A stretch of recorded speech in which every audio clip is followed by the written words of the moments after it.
Hey kids, welcome back. Happy New Year. I'm Susan. Tonight I'm going to finish off my Perfect 8 playthrough. And if it looks like I'm wrapped up in a blanket, that's because I pretty much am. It's really cold here. It's really cold. Rella let me borrow his dressing gown. Look at this, it's so big. Anyway, we'll play with more cats. And if I go to here, endings found. 1, 2, 3 endings. There's pugs or something on the jumper underneath. Those are Jake's. And I have fins as well. And I think LSPs. And they've got Ice Kings down the bottom as well. Yeah, they're Jake's. So I've got 3 out of 18 endings so far. And from what I remember, most of these poor saps. Oh, there was the one that we just finished where I didn't get anything done because I chose not to play the game by going like, yeah, no, fuck you guys, I don't want to do any of your research stuff. And then it was like, okay, well, bad end. I was like, fine, okay, whatever. But if I can remember, I can't remember who we had. Oh yeah, it was Caitlin that had the bad end. Antidote complete, 33.3%, Cat's Romance 2 out of 6, Recon 6 out of 18, Research 6 out of 18, current chapter 4. So I feel like you could do all of the research and recon in like 6 chapters. If you did like 3 research and 3 recon per chapter, that's assuming you unlock a new one each time. 19.6 the total game scene. 3 out of 18 endings found, 0 secret sounds. That really bothers me that I have found no secrets so far. But let's continue. Played as Felicity from what I remember. What should we... Who should we romance? I think that maybe... Oh, let's go... So we can go for Floofy Butt? Or we can go for Trixie? Look at their little face, like, huh? Ha! Or Kibbles. Ha! Ha! Kibbles, Trixie, or Floofy Butt? I'm gonna go for Floofy Butt. Let's go for Floofy Butt. I'm not sure what to expect. I've come to the forest of Floofy Butt for what I assumed would be a pleasant way to spend my afternoon off work. I've now discovered he's billing it as an informative afternoon of instruction and practical participation. That sounds suspiciously like a lecture to me. Oh well, as Professor Pauper would say, a scientist must keep an open mind. This is something I would normally do alone, but you strike me as a like-minded soul, interested in both gastronomic and anatomic pleasures. Oh dear. Snooty Booty. Snooty Booty is unavailable because we romance Snooty Booty. Snooty Booty is paired off. Perhaps now would be a good time to lay down the blanket I asked you to bring. We don't want to put that tender skin of yours under duress. What has he got planned? Creepy cat. I lay the blanket on the ground awkwardly and wonder where he's going with this. Relax, Felicity. This doesn't usually take very long.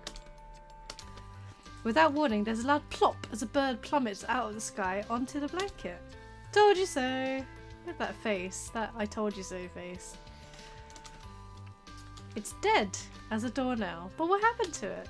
Just the force field, of course. Oh, the force field around the island. Now, enough foolish questions. Let's get started, shall we? Just like the lectures from my uni. What exactly are we doing here, Floofy Butt? I told you, don't use that ridiculous name. I prefer Major, if you please. Oh, poor thing.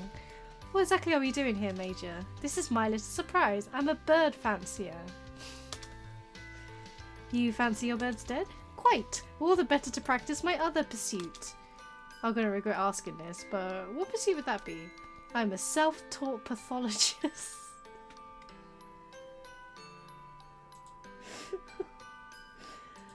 Oh my god. As in postmortem? Somewhat rudimentary, don't you know, but I can now find my way around the innards of the average seagull with remarkable dexterity. Ooh. I'm interested in crossword puzzles myself. I have a collection. I have a collection of knives. Okay, back to task at hand. I shall now begin the autopsy. Keep your wits about you. There will be questions at the end. I knew this was a lecture. He pings out with razor-sharp claw and begins going to town on the bird. Incision from sternum to base. On first examination, the skeleton appears to be typical. I note there is no break in the neck indicating the force field rather than the fall killed the bird. Point of interest, sometimes the initial zap the bird receives from flying into the force field merely stuns them, and it is the impact of the fall which provides the fatal blow. Hey Lusky, yeah, R.I.P. Chairman Meow. Well, Chairman Meow isn't exactly dead, she's just more cat-like than she was previously. But Felicity is alive so far. This chap appears to have suffered cardiac arrest. You can see from the size or lack thereof of the heart that even a minor jolt could be enough to induce seizure. What are you nibbling on? Oh, sherbet lemons. Having removed the tiny organ, Major has now begun digging around inside the carcass as though rummaging in a lucky dip. Ew. Yeah, they're sherbet lemons, so... Are they sherbet lemons? Yeah.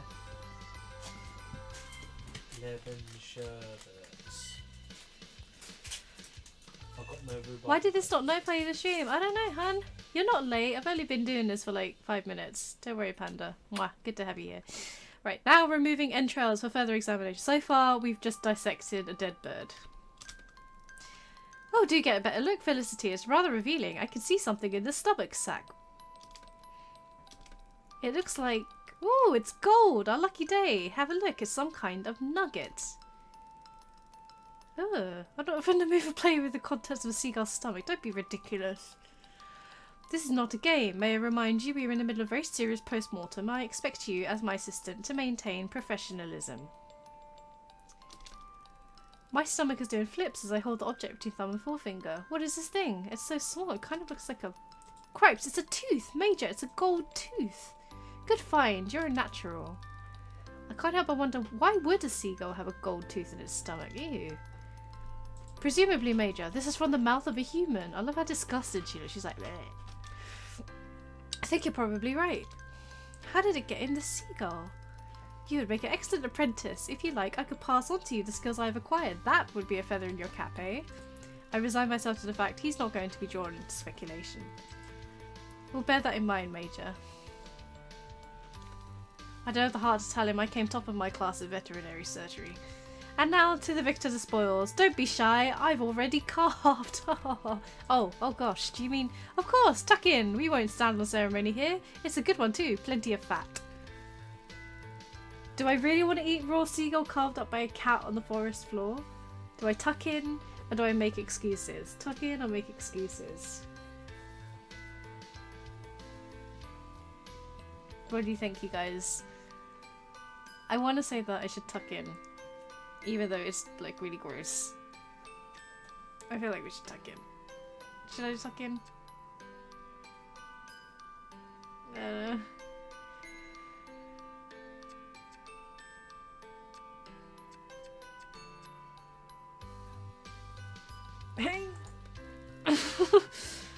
It would be frightfully rude to refuse now, seeing he's gone to all the trouble of carving. Oh, silly me. I already had lunch before we came out, but it looks so delicious that I simply must try a tiny bit, a morsel.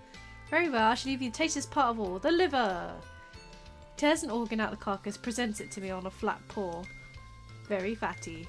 Oh, wow, that's too much, Major. I mean, too generous. As tempted as I am, I simply couldn't. Nonsense, I insist. I would feel a very poor host indeed if my guest refused my hospitality. Okay, you can do this. Think of it as liver and onions, the way Mum makes it. Breathe, don't think about it, just take a swallow whole like an iron pill. Really gonna enjoy this seagull liver. I snatch out the cat's paw and it's in my mouth before my brain can catch up. Oh no. It's in my throat. It's lodged in my throat. I can't swallow it. How do I? Crikey, that was a close call.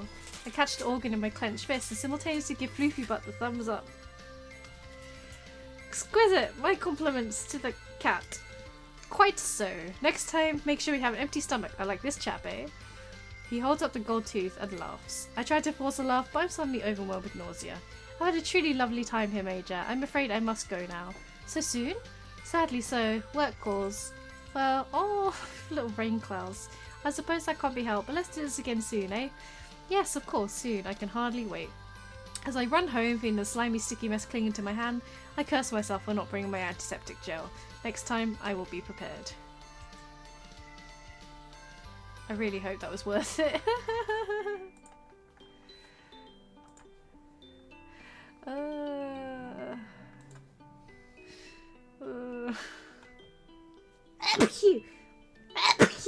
Right.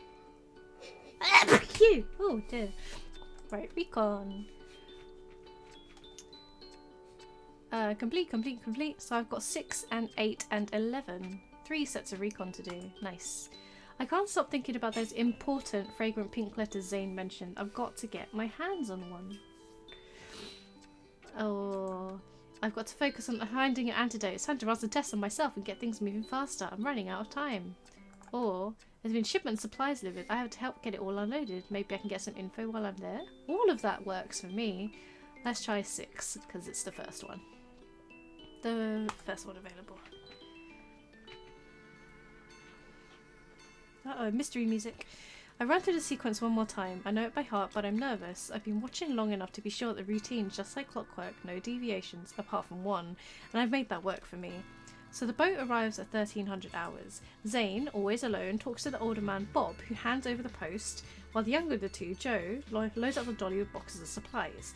Zane puts the envelopes, never more than 3, into the breast pocket of his jacket. That solves the mystery of why he always overdresses whenever the boat comes in. He then wheels the dolly to the mess tents and unloads the food supplies, then to the lab and unloads medical supplies, then to the storage hut where he unloads the remaining packages and leaves the dolly. Next he goes to Professor Pauper's tent. If the professor is in, he hands over 2 of the envelopes, keeping the third, his puzzler, in his jacket pocket. If, however, the professor isn't in his tent, Zane makes his way back down to his chair on the block, drapes his jacket over the back of it, spends the afternoon on his puzzles before going back again in the evening to deliver the professor's mail. He never lets the envelopes out of his jacket pocket or the jacket out of his sight, so my only opportunity would be to pickpocket the security guard when he takes his jacket off, but that relies on Professor Pauper not being in his tent. Luckily, I've ensured, with the help of my feline friends, that the professor will be held up during his out-of-ground inspection.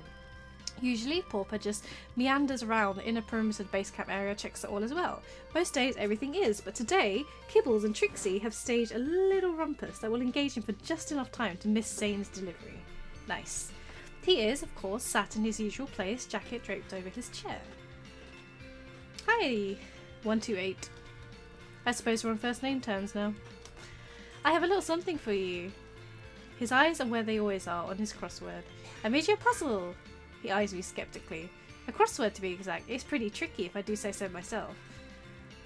I created the puzzle using all the cat's general knowledge. Major and McMurphy thought of some particularly treacherous teasers. Kibbles and Trixie offered some great obscure pop culture questions. Snooty Booty was mostly just trying to get cat treats out of my pocket. And the paper to Zane, who's still frowning. This Dick's having a whale of a time? Is this a joke? Oh, it gets harder. He peers over the crossword. Why did you make this for me? Well, you know how bored I get, and I like you, Zane. He breaks to the first smile I've seen on his face, although small and slightly uncomfortable looking. I don't have anything for you. He's warming to me. This plan is going spiffingly. Oh, don't worry about that. All I wanted was for you to complete it. I make my hands into a heart shape while Zane's distracted. I feel stupid, but McMurphy insisted that would be my signal for him to strike. And sure enough, along he slinks, cool as anything. He winds his feline body between Zane's legs unnoticed. Zane's tongue is now sticking out. His shoulders are hunched in concentration. He's stuck already? I dart a look at McMurphy to get ready to make his move. He throws me a disconcerting wink. It's not that hard. Just this one about the archetypal counterpart to Yandere. Oh yes, that's quite niche. Thanks for that one, Kibbles. Oh, Kibbles, you dork. While I engage Zane, I can see that McMurphy has already reached up, as though stretching against a chair and nudges his nose in the inside breast pocket of the jacket. Oi, shoo, get out of it!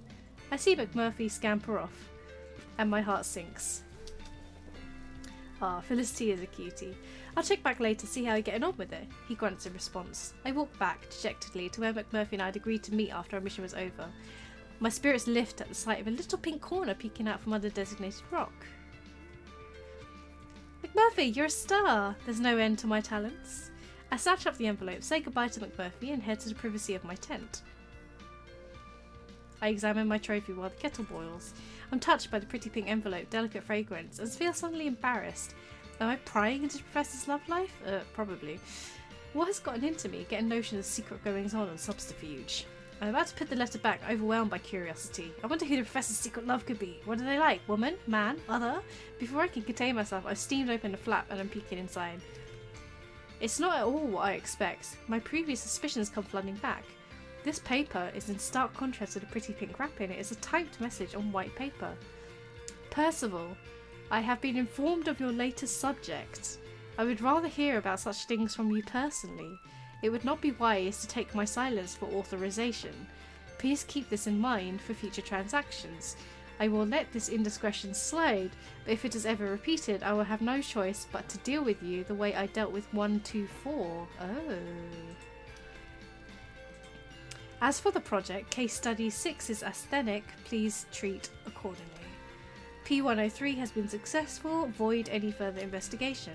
Lab 09 has received the newest batch protocol to begin on the 8th. Finally, I trust your new assistant has arrived and is proven to be more helpful than the previous one.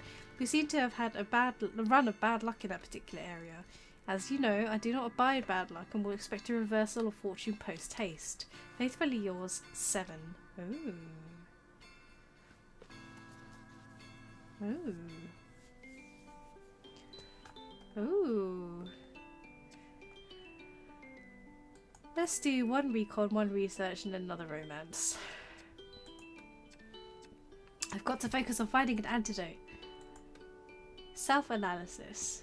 Hope you guys are okay in the chat there tonight. Excuse me.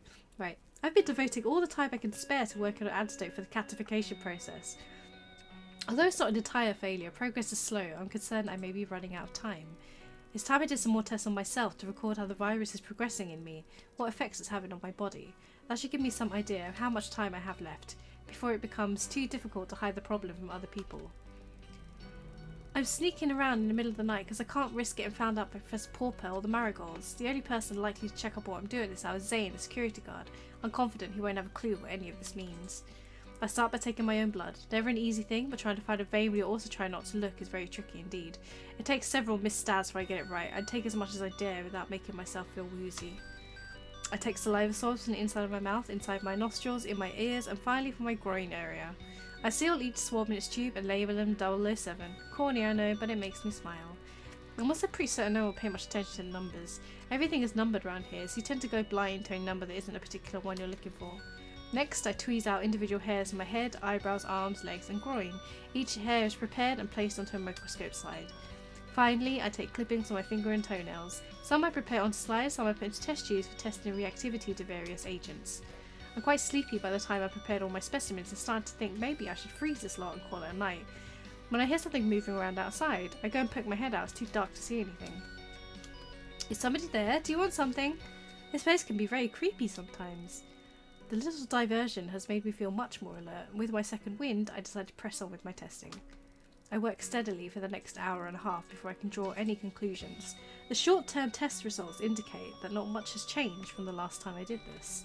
Clearly, I'm not progressing very fast, which is a big relief. However, I can see some marked changes from before. Mostly these are based on the rate of cell growth and movement within the nail clippings and hair samples. Everything is growing more quickly. I'm a little disappointed not to have seen anything more informative, but I remind myself to be careful what I wish for. I place a long-term test at the back of the specimen fridge and will check up on them in 24 hours. There's not much else I can do now. Ooh. I've just headed to my tent when I hear a noise coming from behind me from inside the lab. I walk back and call from outside. Silence. I hear how ridiculous this sounds, curse myself for being idiotic. I walk into the lab, put the main light on, and stunned to see the tests I put in the fridge out on the lab table. I have no idea what to do, so I just put them back in the fridge, but this time I use the padlock on the fridge door. Nobody ever bothers with it. I've often wondered why it's even there. I don't want someone getting at my blood samples. I'm too freaked out to think straight now. I need to get to bed. I turn towards my tent. There's a huge dark outline of a man in my path. Insane. Evening? Evening. Working? Yep. Doing security? Yep. Good night then. Good night. As he turns to walk away, I catch him say almost in a whisper. There's a monthly stock take of the fridge tomorrow morning. I turn to ask what he means, but he's already gone. I realise I'm being given a helping hand, so I go back to the fridge and get my samples. I take them to my tent, see if I can't grab some ice from the mess kitchen on the way. Ooh, is he helping her? Yes! New unlocks. Ooh, the plot thickens. As if it wasn't quite thick enough already.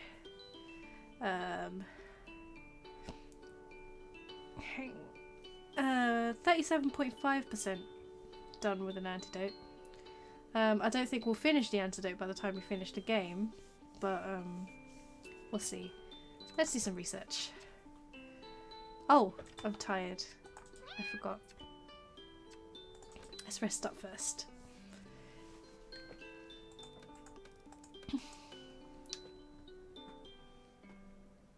I feel like I should probably let the energy run down to the bottom at some point, but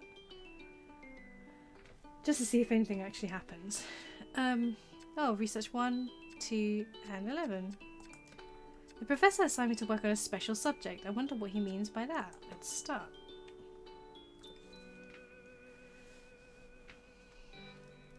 Felicity, I have a very important job for you today. It's quite a tricky one, but you've proven yourself to be very capable. I'm certain you can handle it. Follow me. I have a little lady I'd like you to meet. The professor leads me to a research lab in the forest, but instead of going in, he takes us to an area around the back. It is our brave little nugget, Ravenpaw. She has to be isolated over here, don't you, Missy? Oh. The professor reaches into the cage, which is stood on the table, picks up a tiny black cat that's sleeping inside. Oh. Such a good girl, aren't you? You keep her here, away from the others, because the poor thing is very unwell. Can you see this nasty rash? It's red and her paw is red and swollen. Ravenpaw looks at me with her big watery eyes, one blue, one brown. They're probably watering because of the medication she's on, but it makes her look as if she's pleading with me. She doesn't seem to be able to eat without assistance either, poor thing. We treat her as best we can, but I'm not sure if she'll make it, perhaps not even to the end of the week. Oh no. The professor lets out a sad sigh. I have my fingers crossed though. We don't give up on any of these cats, do we, Ravenpaw? No, we don't. We're going to try and get you all better. This is such a pretty cat. Her eyes are enchanting, aren't they? She's a very pretty cat indeed. She knows it too. You could tell. You know what a pretty thing you are, don't you? I reach out to stroke Ravenpaw, but she struggles away from my hand. Oh no. Ah, she's getting cranky. I think we've kept Grumpy Pants here awake for long enough. She puts her gently back in the cage and locks it shut. Ravenpaw seems to fall asleep instantly. I hope I didn't distress her. Of course not. She's usually very wary of humans before she gets to know them. When I first found the poor thing on the beach, she almost scratched my eyes out and spot the terribly fragile state she was in. The professor smiles at the memory. Such a little trooper. She was half dead at first. She's gotten a lot better since then. I honestly wouldn't be surprised to see her pull through this. I do hope so, Professor. Quite. Now, the reason I brought you here is because, regrettably, I won't be able to see to Ravenpaw personally any longer. It's a pity, she's so used to me now. There's nothing for it. Well, where's he gonna go? What's he gonna do? I've been given extra workload recently. I need to shout a few of my odd jobs to accommodate it. I thought you'd be the ideal person to look after Ravenpaw for me. I'm taken aback the professor's trusting me with such responsibility. It's quite flattering to remember he doesn't have much choice, me being the only assistant on the island.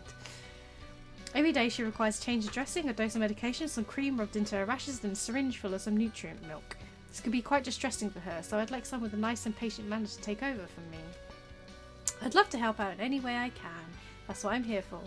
Oh, splendid. I am so glad. I think you and Ravenpaw will get along famously before too long. She has such a sweet nature. I look forward to it. Could you start now? Oh, of course. I shall be in the lab if you need me for anything. Fair enough. Okay. I feel a little apprehensive as I watch Professor Pawpaw retreat into the lab. I didn't realise I'd be expected to do everything right now without training or anything. I remind myself this isn't like an ordinary lab back home. I must try to adapt to the higgledy-piggledy way things are done here. I take a deep breath. Change the dressing. I can do that. Hello, pretty kitty. I'm very sorry, but I have to disturb you. She lets out a sad mew as I lift her out of the cage. I know, life is unfair. Where are your dressings? I put Ravenpaw next to the cage on a table. She lays down compliantly. She obviously knows the routine. She has a large bandage on the side of her ribs. I begin to gently remove it, trying hard not to pull in her skin too much. I suppose if we're going to be doing this every day, we might as well get to know each other, right? So, hello, my name is Felicity. I'm quite new here. I know your name already, Ravenpaw. Nice name. I bet the professor named you. He certainly knows how to pick 'em, doesn't he? The cat tenses as I remove the last of the plaster and reveal the scar on a patch of bare skin where the professor has shaved her for surgery. Can she talk, though? That scar looks very tender. I should clean it. Is that right, Ravenpaw? Let me look. There's some drawers under the table. I quickly find some antiseptic gel and cotton pads. I'm going to level with you. This is going to sting a bit. Please don't take it out on me. I'm doing something good, okay? Trust me, you do not want this to become infected. That would be disastrous. She stays perfectly still while I wipe at her scar. She doesn't even make a sound. I have to say, I'm impressed and a little disquieted. You are a brave girl, aren't you? Well done. When I was a child, I cut my arm with some thorns, had to have antiseptic put on it. As I remember, I screamed the house down. I carefully put on a clean bandage, trying hard not to stick it to her fur. I suppose the medication comes next, isn't it? What do we have here? I find a box of pre-filled syringes labelled catatonic. Oh, I presumed you'd be taking tablets, but of course the professor said you have trouble with solids, don't you? Poor thing. Same thing as last time, don't shoot the injector. I hold the skin on the back of Ravenpaw's neck tight and go to inject it quickly to get it over with, but the syringe is stiff and it takes a lot longer than I'd expected. Again, the little cat makes no response, doesn't move a muscle, almost as if she can't feel it. Wow. I bet you and McMurphy get on like a house on fire. Ravenpaw's ears prick up as if she's heard a rattlesnake. McMurphy's one of the coolest people. I mean, I was a little wary at first, but he has an Irish charm so hard to resist. The tiny cat's head spins to look up at me. How do you know he's Irish? Oh, she speaks! My heart lurches into my throat. Have you got it? You have, haven't you? You're sick. You've got the sickness. I have a million questions running through my head, but I am unable to speak. Listen to me, human. You must help me. I jolt to my senses. I'm trying to help you. Please, don't use the cream on me. It burns. It's giving me these red patches. I know it hurts. I have to rub it into your wounds. Those red patches will get dry and itchy and even infected otherwise. No, please, I beg you, human. That stuff doesn't help. It doesn't. It hurts. I know it feels that way, but it's helping you, I promise. The professor has been caring for you so thoroughly since he found you. I get the sack of your treatment went downhill now. That man has only ever hurt me. Oh, no. I'm taken aback. The professor cares for you very much, only wants you to get better. The cat turns her face away as if she's given up hope. It pulls at my heartstrings and I pause for a moment. Well, okay, I'm taking a big leap here. I'm going to give you 5 days without this cream. If I see any deterioration in your condition, it's back to strict regime for you, Missy. Oh, bless me. And no complaints, dear. Thank you, human. Oh dear. Yes, new unlocks. Oh, am I sneezing or not? There we go. Oh no. Oh no. Oh, Ravenpaw is the 6th cat. Yeah. Let's go speak to Floofy Butt. Or Major, whatever his name is. Oh wow. Do hold your hand still, Felicity. I can hardly see a thing with you shaking like that. I hold the binoculars stable in front of Floofy Butt's tiny cat face. He looks ridiculous. It's like you're not even trying. You're shaking like a leaf. My hands are totally steady. Even consider it could just be your eyesight. I have the keen eyes of a goat. Goats aren't exactly known for their vision, Major. That's just because the world is full of ignoramus. Well, what else can you see? I can only see a couple of mulers lazing about, of course, scratching at their fleas. Filthy things, I tell you. Aha! What? One of the bigger ones is empty in its bladder. That could mean that they do eat and drink on a regular schedule. And if we were able to find out where the water supply is, we could lace it with a mild sedative and bring the incapacitated sample to the beach. And please don't finish that sentence. No cats will be harmed during this mission. Not please, the subject not be harmed, just slightly bewildered for a day or two. But why, Major? To examine it for a start. Also, I should like to see how they react when one of theirs goes missing for a change. Oh wow. I only agreed to help you with this and I promise you'll not attempt to exact any kind of retribution on the elders. Examination is one thing, but if you can't keep your end of the deal, then I'm sorry, but I'm going to have to withdraw. Okay, I'll just observe. I replace the binoculars in front of Floofy Butt's keen goat eyes.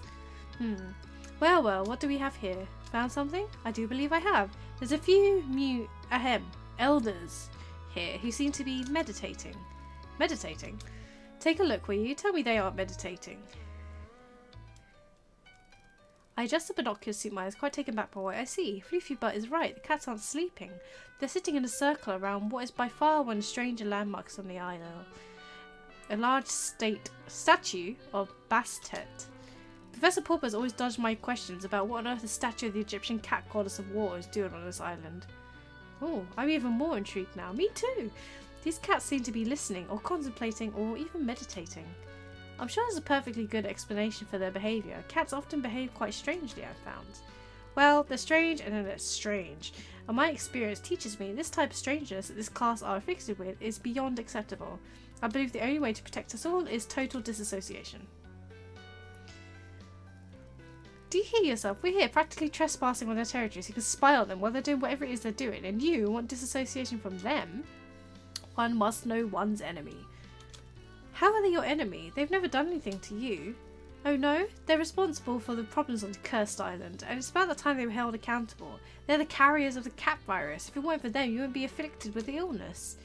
Is that so? Because I distinctly remember it was you lot who deliberately put me in danger in the first place. They're just cats, eh? Oh, I see. I realise what I've just said, and though I didn't intend it the way the Major has taken it, I can see how wounded he is. I feel conflicted. On the one hand, I want to take a stand against his bigotry. It's not helping our progress, and I believe it may end up ruining our friendship. On the other hand, I know he has a good heart. As Trixie says, he's just stuck in his ways. It'd be wrong on me to start pushing my views onto him. Perhaps I can lead by example and practice a little more tolerance myself.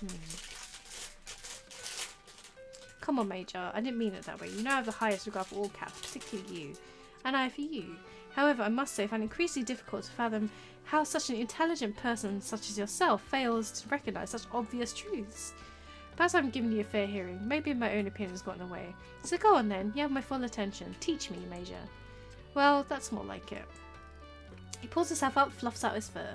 It gives him an air of self-importance, so much so that in spite of my promise to be open-minded, I'm already feeling a bit irritated. You see, what you and the other pedestrian-minded inhabitants of this island will not do is look at the undeniable evidence that this species is the cause of all of our problems. The evidence being... Well, firstly, they have segregated themselves from us, created a ghetto where we have been made unwelcome. That is an act of hostility. I want to point out they haven't created anything, they've always been there, but I'm practicing tact and diplomacy. Secondly, they carry the virus. Feline transitional gene. Quite, they are trying to infect everyone, make us all like them, and they will have their way too if we don't fight back. I bite my tongue and resist telling him far more likely they are not trying to infect anyone, they simply want to live and let live. They probably don't even understand the effect their body fluids have on other species. Thirdly, it should be obvious to everyone there have been no attempts whatsoever to learn our language. If they were congenial towards us, they would surely have tried to communicate with us by now. I tried to keep my voice amicable. I know how frustrating it is when you can't make yourself understood, Major. Very frustrating. I'm glad you see that. Maybe now's the time to strike. You know what, Major? I bet that with your superior intellect and my research skills, you might find a way to learn their language. I hold my breath. Why on earth would we want to do that? To communicate? Have you lost your mind? To say nothing of your sense of smell? Huh? I doubt they have anything worthwhile to communicate. They are no more to us than insect under a microscope. Oh.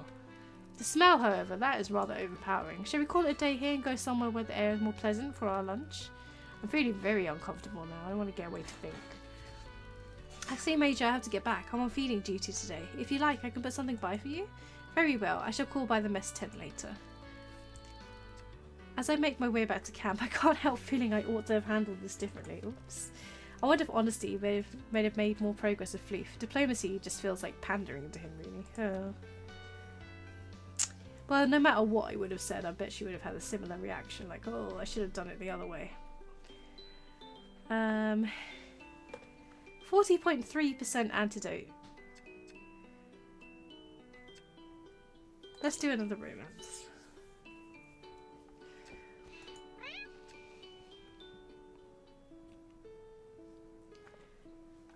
We've been walking for ages, Major. I don't have much longer before they'll expect me back. Almost there. It needs to be as close to the danger zone as possible to deter snoopers. Few cats, even fewer humans, come this far out, which ensures that my deposits are safe. Deposits? This is an act of trust, you understand. I believe our recent disagreement and resulting reconciliation has made our bond of camaraderie stronger than ever. I would like to solidify our reunion with the sharing of something quite private and important to me. I feel slightly awkward and mumble incoherently in response. Yes, well, what's past is past, water under the bridge and all that.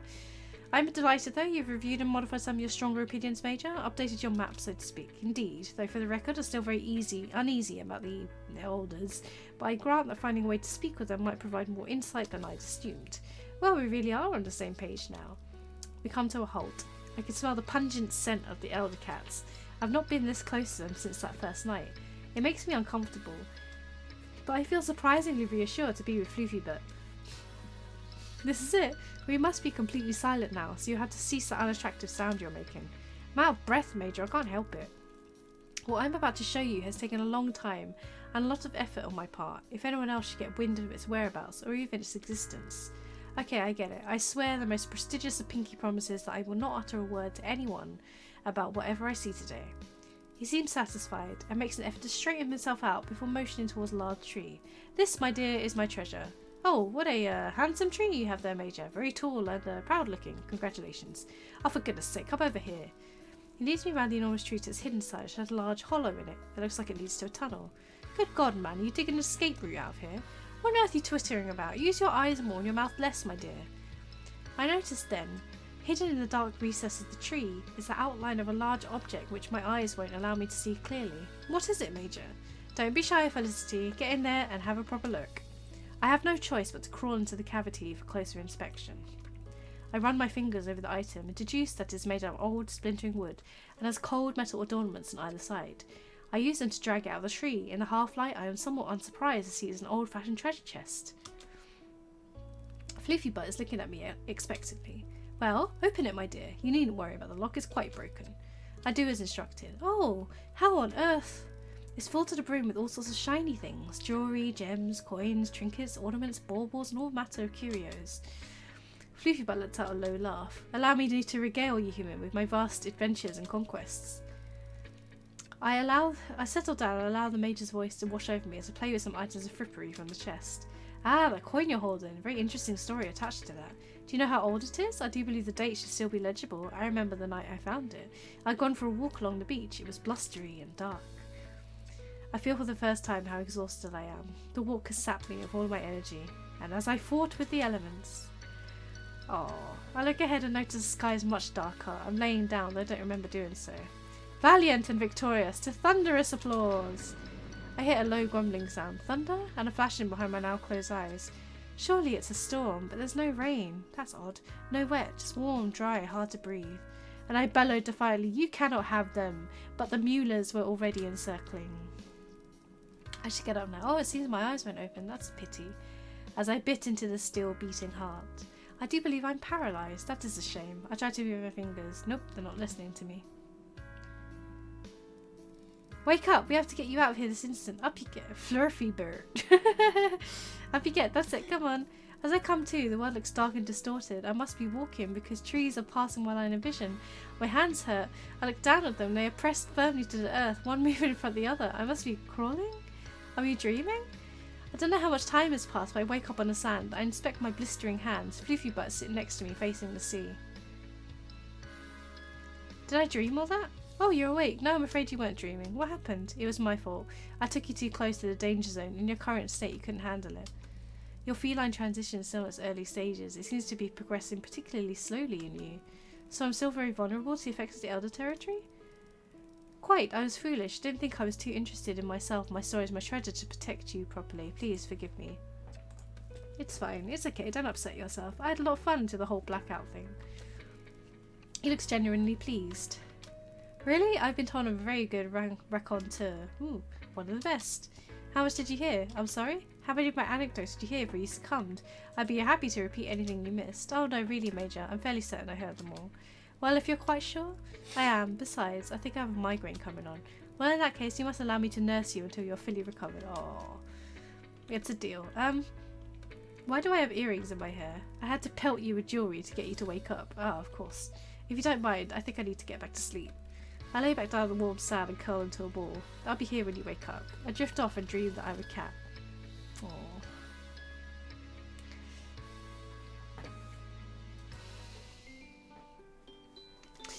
Aww. 41.7% of the antidote done. Oh, I better rest up. Oh, it looks like an. Oh no! I clicked on it. It looks like an elder. It bares its teeth at me and lets out a menacing low growl. Just as I'm about to scream, the tutor arrives, but it's Professor Pauper. You look like you've seen a ghost. I'm trying to answer back, to turn to look behind me, but the words won't come out. I'm rigid with fear. Can't move, can't speak, can't scream. Everyone else is acting like things are normal. Can't they see it? I force myself to turn again, look at the terrifying cat, but it's not there. There's just an ordinary domestic cat, and everyone is laughing at me, and I see everyone from the island. The Marigolds, Joe, Bob, Zane, Pauper, all pointing and laughing. Oh, creepy. I jump on my seat to leave, and I'm in bed, in my tent, sat bolt upright. I shouldn't have eaten cheese so close to bedtime. Oh dear. Oh dear, oh dear.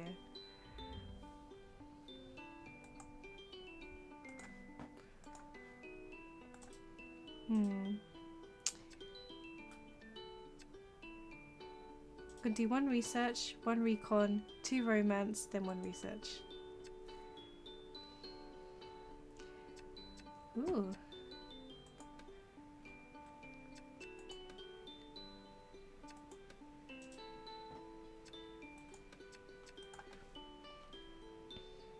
I'll do that one because it was open more. It was open earlier than the other ones. I'm writing my journal. I developed a habit of getting up early and writing for 30 minutes each morning before I begin my day.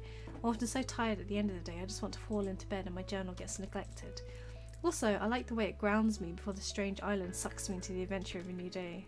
This morning, my concentration has been broken by a very odd noise. I suddenly realised it's the sound of someone trying to knock on my tent flap. Hello? Oh, it's Mr. Marigold. Sorry to interrupt. I recognise the voice as belonging to Mr. Marigold, the island's caretaker. Good morning, Mr. Marigold. I sprang up to greet him. Can I help you?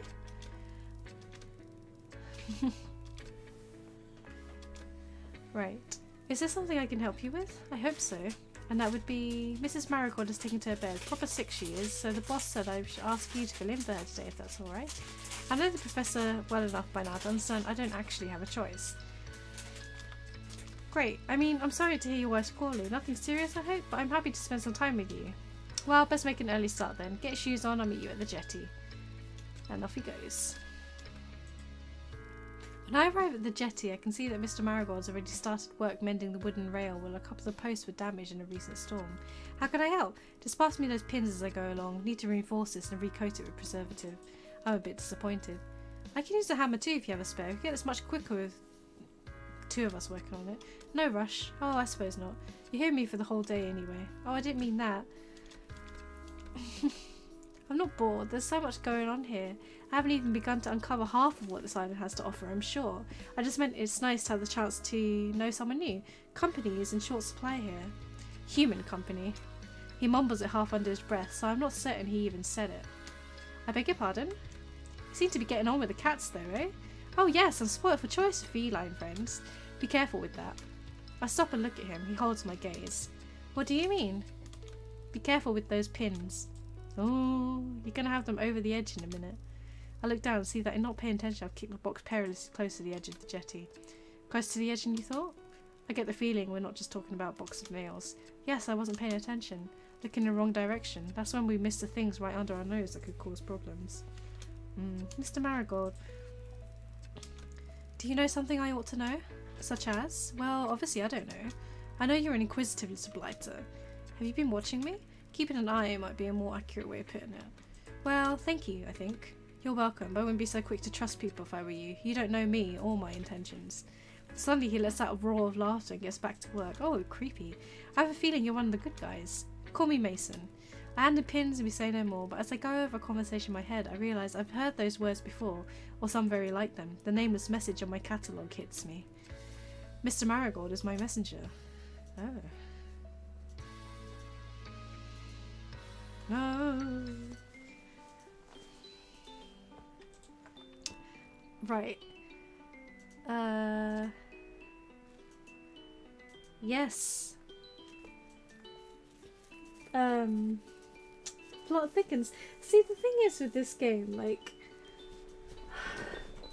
I feel like there are so many threads kind of like going on and I can't see where they're all going.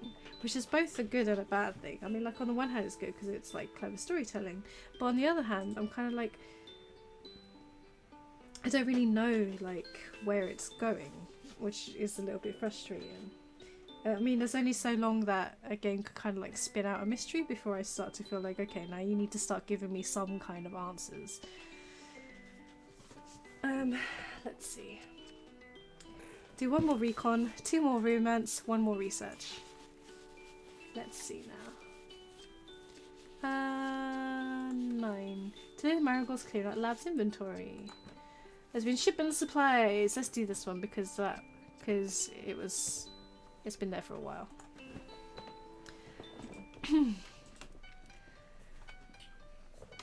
I've been asked to help with the loading and unloading of supplies today. This suits me because I've been itching for the chance of talking to the ferryman and his son. I'm curious to see if they have any useful bits of info that might help me in my quest to find out the real story of this island. The boat only comes once a week and every other weekend. The weekend deliveries are all the good things, food, mail, treats, etc. The mood is always light-hearted. These midweek trips are strictly work-related, tend to be very early morning, we're all a bit grumpy, or late at night when we're overtired. Today it's so early, the light is only just broken. Zane and I are waiting down on the jetty. They're late. Really? It's only 5 minutes. Bob's never late. It must be quite a long trip though to the mainland. You expect at least 5, maybe 10 minutes either way. Bob's never late. Zane isn't one for chit-chat, so I keep quiet and wait. Thankfully, it isn't long. I can hear the sound of the boat's engine before I see it, since the morning mist hasn't been burned off by the sun yet. They've been doing this so long, it only takes them minutes to dock and tie off before we're stepping aboard. Right? Right. Another man, a few words. I nod to Bob's son Joe, he nods back. I guess we're the same age, but he's huge. Problems? A few extra crates held us up 5 minutes. Okay, me and Bob will do the shifting, you two do the stacking. Until we come back with the outgoing, stay aboard, sort out the incoming. Got that, Brainy? He's looking at me. Brainy? I'm totally excited that Zane's giving me a nickname, but a little crushed that the nickname is Brainy. Sure, you bring him, we fling him. Joe knows what to do. You do as you're told. They've gone before I can say anything else. Joe has already started loading up the dolly with incoming crates. He's clearly an old hand at this. You look like you've been doing this your whole life. Family business? Move those crates there, they need to go off next. He sidestepped my question. I'm not sure if it's deliberate, so I try a different tack. You don't go to college then? Nope. I'm not getting anywhere, so change something less personal. Zane said you're never late, which is pretty impressive considering how far you have to come. It's like pulling teeth. How far is it? Quite far. Oh, really? Do you stop anywhere else? And suddenly Joe has stopped what he's doing and standing toe to toe with me, locked onto my eye so I can't look away. You have a lot of questions in you. My suggestion would be to keep them there on the inside. Don't do no good poking your nose into other people's business. I'm shocked by his bluntness. I'm sorry, I didn't mean to offend you. I was just making small talk. You live with all them cats, learn from them. My heartbeat's faster. I think he's going to tell me something. What? All cats know. Curiosity kills them. What? He starts to laugh out loud. I just have my mouth open, not sure how to respond. What's the matter? Cat got your tongue? And he laughs even harder. I'm really creeped out, really relieved to hear the two older men returning. Everything alright here? They have the crates to be loaded onto the boat. What's up with you, Brainy? You look a bit wobbly. Not got your sea legs yet? We were playing cat and mouse, Dad. Bob turns sharply and son shuts him up with a look. You don't want to mind him. You don't mean no harm. Let's take what he says with a pinch of salt. I see a look pass between him and Zane and get the feeling there's a lot more going on here than I understand. He needs to get back now, Brainy. We can take it from here. I want to ask to stay, to be given another chance. But all 3 men are looking at me. I just turn and slink away.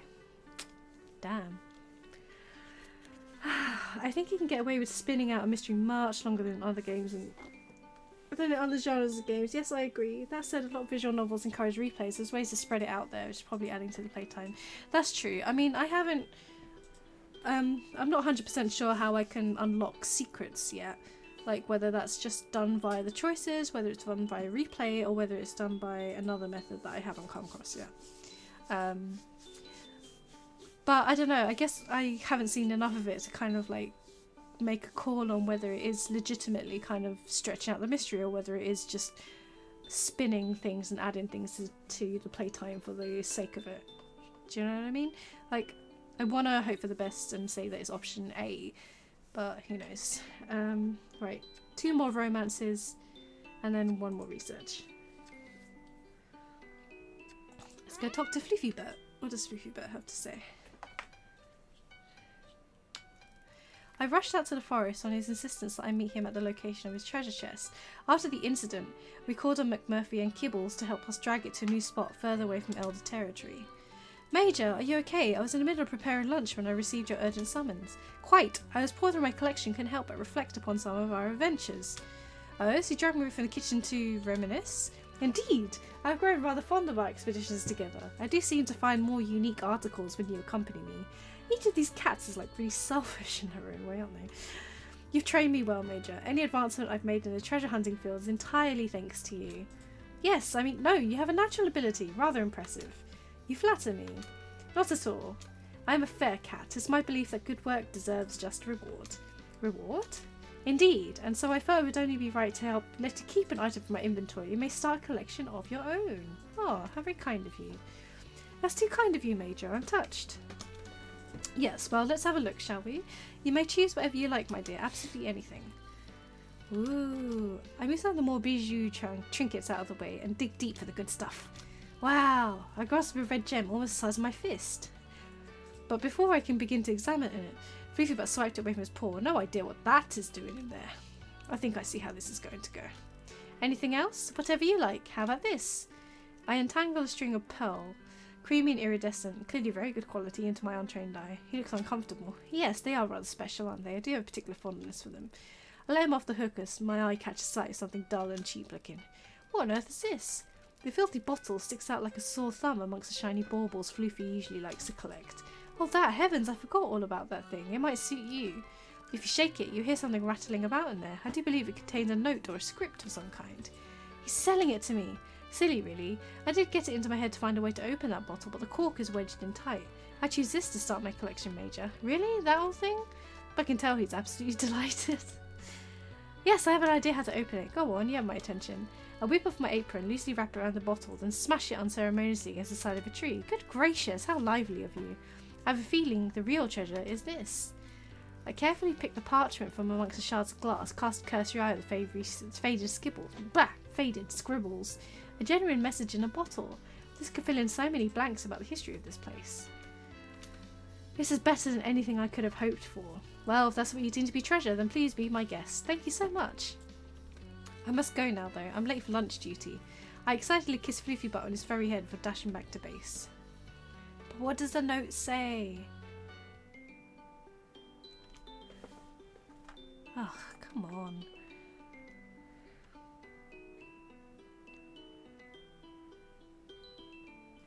Let's rest up. Do one more romance and then a research and we'll be finished this chapter.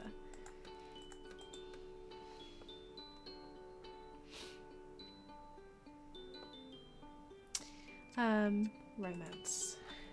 45.8% antidote. Right, let's talk to Floofy Butt again. I'm taking a late stroll along the beach, walking off my dinner when I spot a familiar shape in the distance. Major? He begins slinking away, but I'm sure he must have heard me. Wait! He stops but makes no move. Oh, I was just enjoying this lovely evening. It's dark and stormy. Is everything okay? He seems very distracted. Yes, all in good order. I haven't seen you for a while. A paranoid person might think they've been avoided. Well, it's a good thing you're not paranoid then, isn't it? I suppose so. There is an awkward silence. Well, must be getting on. Mice to catch, you know. There aren't any mice here, Major. Just to turn a phrase, Felicity, but I'm sure you have things to be getting on with. Actually, I have some time if you care to stroll together. He shifts uncomfortably. I have other plans. Really? Oh no! He's not forthcoming with the details, just as I suspect he's making up excuses. I hear a long yowling sound come from the direction of the forest. To my surprise, Floofy Butt lets out a similar call. His demeanour changes. The penny finally drops. I realise he has a date with another cat. I feel rather embarrassed. Why, Major? I'm pleased for you. Really? Of course. I must say I'm glad to have your blessing. I believe you and I have become good chums over the time we've spent together here. I rather think you would like my new companion. They're so forward-thinking. They always endeavour to challenge my lazy prejudices. Uh-oh. I think you'd approve. I do. Sounds like you found a real catch. Oh no. I should have challenged. I noticed a slight feeling of regret rise within me, but tried to muster up a smile. Thank you. You're a good friend. But his eyes are focused on where the sound. I got friend-zoned by a cat. I can tell he's itching to go. Have fun, Major. I rather think I will. And off he darts. I stand still for a moment, watching the place disappear too. I feel a wave of utter loneliness wash over me. Oh shit! Oh shit!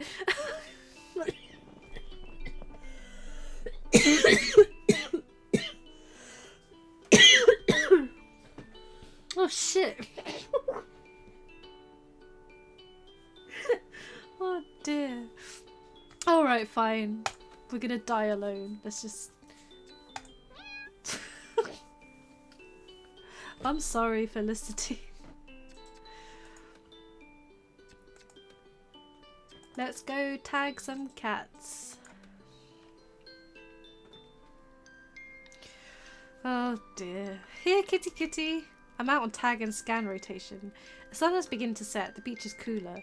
This is hunting time, so in theory more cats will be drawn out from their hidey holes. The other time for tagging is midday when they're at their laziest, but I find the heat too intense to come to this part of the island at that time. Something catches my eye and leads me into the forest. I can't handle that floofy butt. Yeah. Ooh, here kitty. The fuck is that? Oh, it's Kibbles. Oh, just me. Oh, hi Kibbles. How's it going? To find it. Ooh, what's that thing? He's already eyeing my chipping pen. Looks like a weapon. Is it a weapon? No! Well, kind of. Do you want me to show you how it works? Gives me an exasperated look. How dumb do you think I am, human? Look, you'd be doing me a huge favour. You just let me use this thing on you. Oh, yeah? Yes. I don't think I can actually tag you twice, but I need all the practice I can get. Well, then, catch me if you can. I hear a yeah. I go through the forest as Kibble seems to disappear before my very eyes.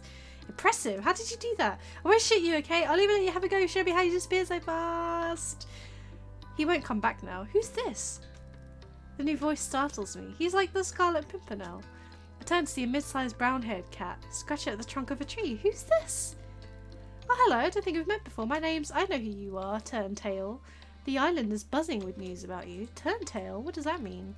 I realise I'm going to have to scan her. Kibbles leaps from nowhere and pins a new cat to the floor. Shoot her! Yeah! Maybe we should have gone for Kibbles. He sounds like much more fun than Floofy Butt. I'm sorry, this won't hurt. It's so we can make sure you stay safe and healthy, and I seize my opportunity and move fast. I grabbed Scruff neck. Before I finished speaking, I pressed the pen between her shoulder blades to release the microchip. There, all done. Wow, awesome. Can I shoot the next one? I doubt that, Kibbles. I wiggle my thumbs in his direction. Oh man, I gotta get me some of those. We definitely should have gone with Kibbles. Can I get up now? I have things to do. Kibbles. He remains pinned to the other cat. I reach the spray bottle in my pocket. He leaps away with a laugh. Off you go then, do your things. Anything I can help you with? No, just duties, duties, duties, duties. Let's get everything done.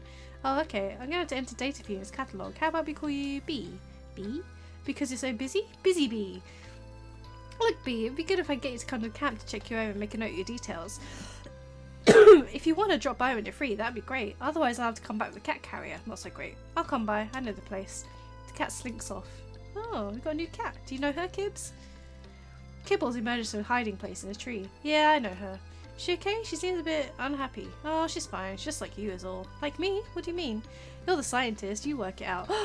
Is it a previous person?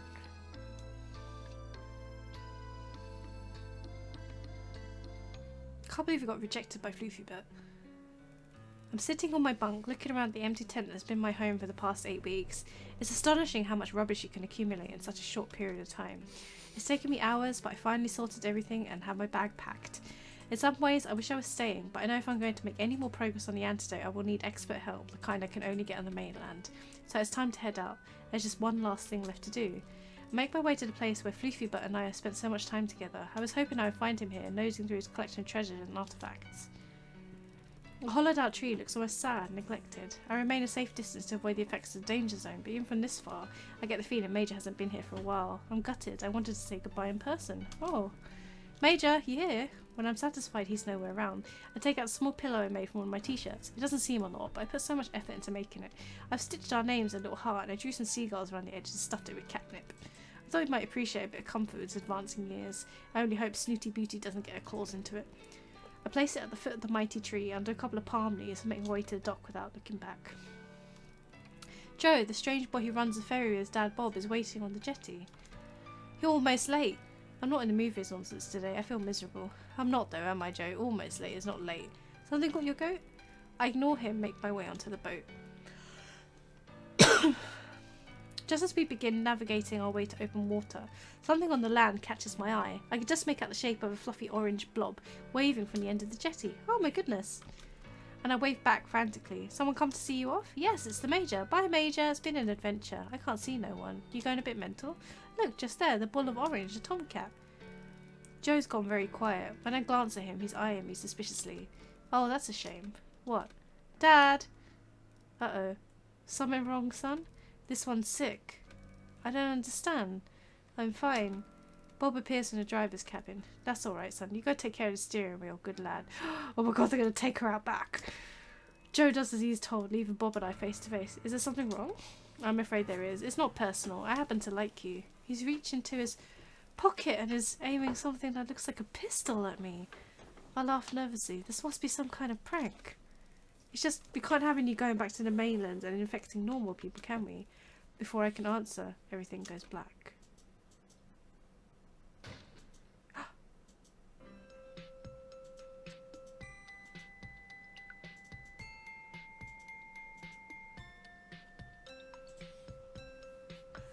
R.I.P. Felicity. Jesus. Relationship status is complicated with Floofy Butt. 1 out of 3 successful dates. Ending achieved, major letdown. Oh man. Oh man, that was a bummer of an ending. What was that? Oh, shit. Who's this fly dude? Or I could be this fly. Ooh, oh my goodness. What about this guy? What should we call him? What should we call him? Can you think of a cat pun name? Sorry? Can you think of a cat type name? Pussy galore. I wish I'd never asked you. It's a bomb name. I know, but it's a dude. Oh. I guess I could still call him. You could.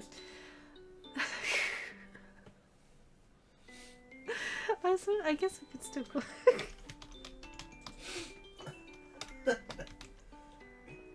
Fresh Prince. That's more like it. Oh no.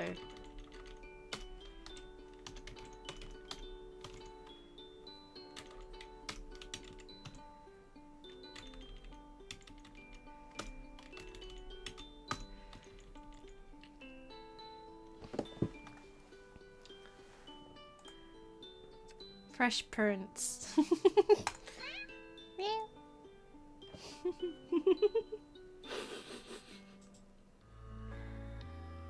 Oh, here we go. They all start off so full of hope. 8 hours, 1 journal. Oh, so apparently this first day brings physical assault and the biggest trauma of my life. Here they come.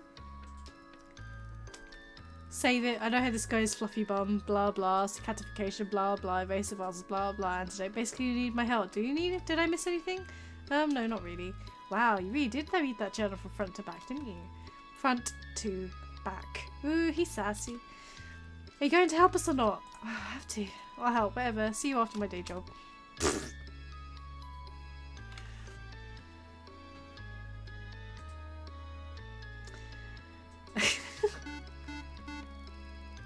I returned to the camp, feeling a bit less grumpy. I'm just about to enter the lab to begin my legitimate work when the catalogue beeps. Snitches get stitches! And you guys saw that, right? You saw that. Who the hell? Someone needs to take that phone away from Mason Marigold. The rest of the day is uneventful, just working in the lab. I cannot wait to start unpicking this mystery. I suppose the cats are my starting point. They must know more than they're letting on. I intend to get to the heart of each of them to see what secrets they may hold. I agree, he's not feeling so fresh. Shall we just jump straight into it? Who have we got? Oh, can we not Romance Ravenpaw yet. So you're gonna go for Kibbles or Trixie? Some of it, but mildly. Like, what's happened so far is just that it's getting shorter. The introduction. It's getting much shorter. Which is good, because it's nice to just get straight into it, you know?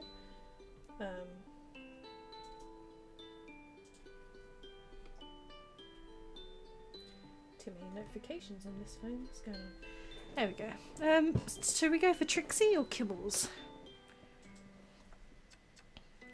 Well, I feel like actually we should go for Kibbles because Kibbles seemed like so much more fun than. Let's go for Kibbles.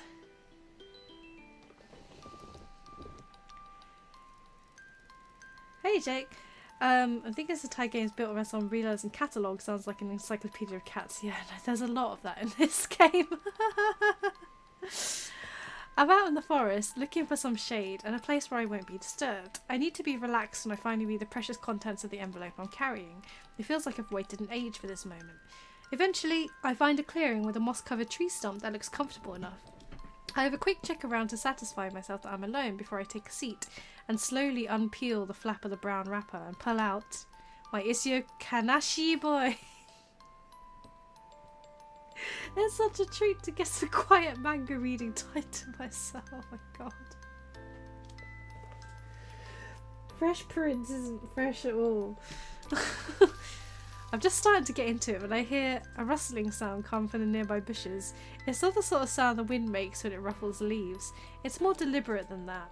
I look over towards the bush. The noise stops abruptly. Almost as soon as I resume reading, it starts again. I try to ignore it and continue in my comic, but it's very intrusive. I feel like I'm being watched. Who's there? The rustling gets louder. Hello? I inch my way towards the source of the sound, nervously holding my breath. I reach out my arm to pull aside the branches when something bursts out of the bush and knocks me sideways.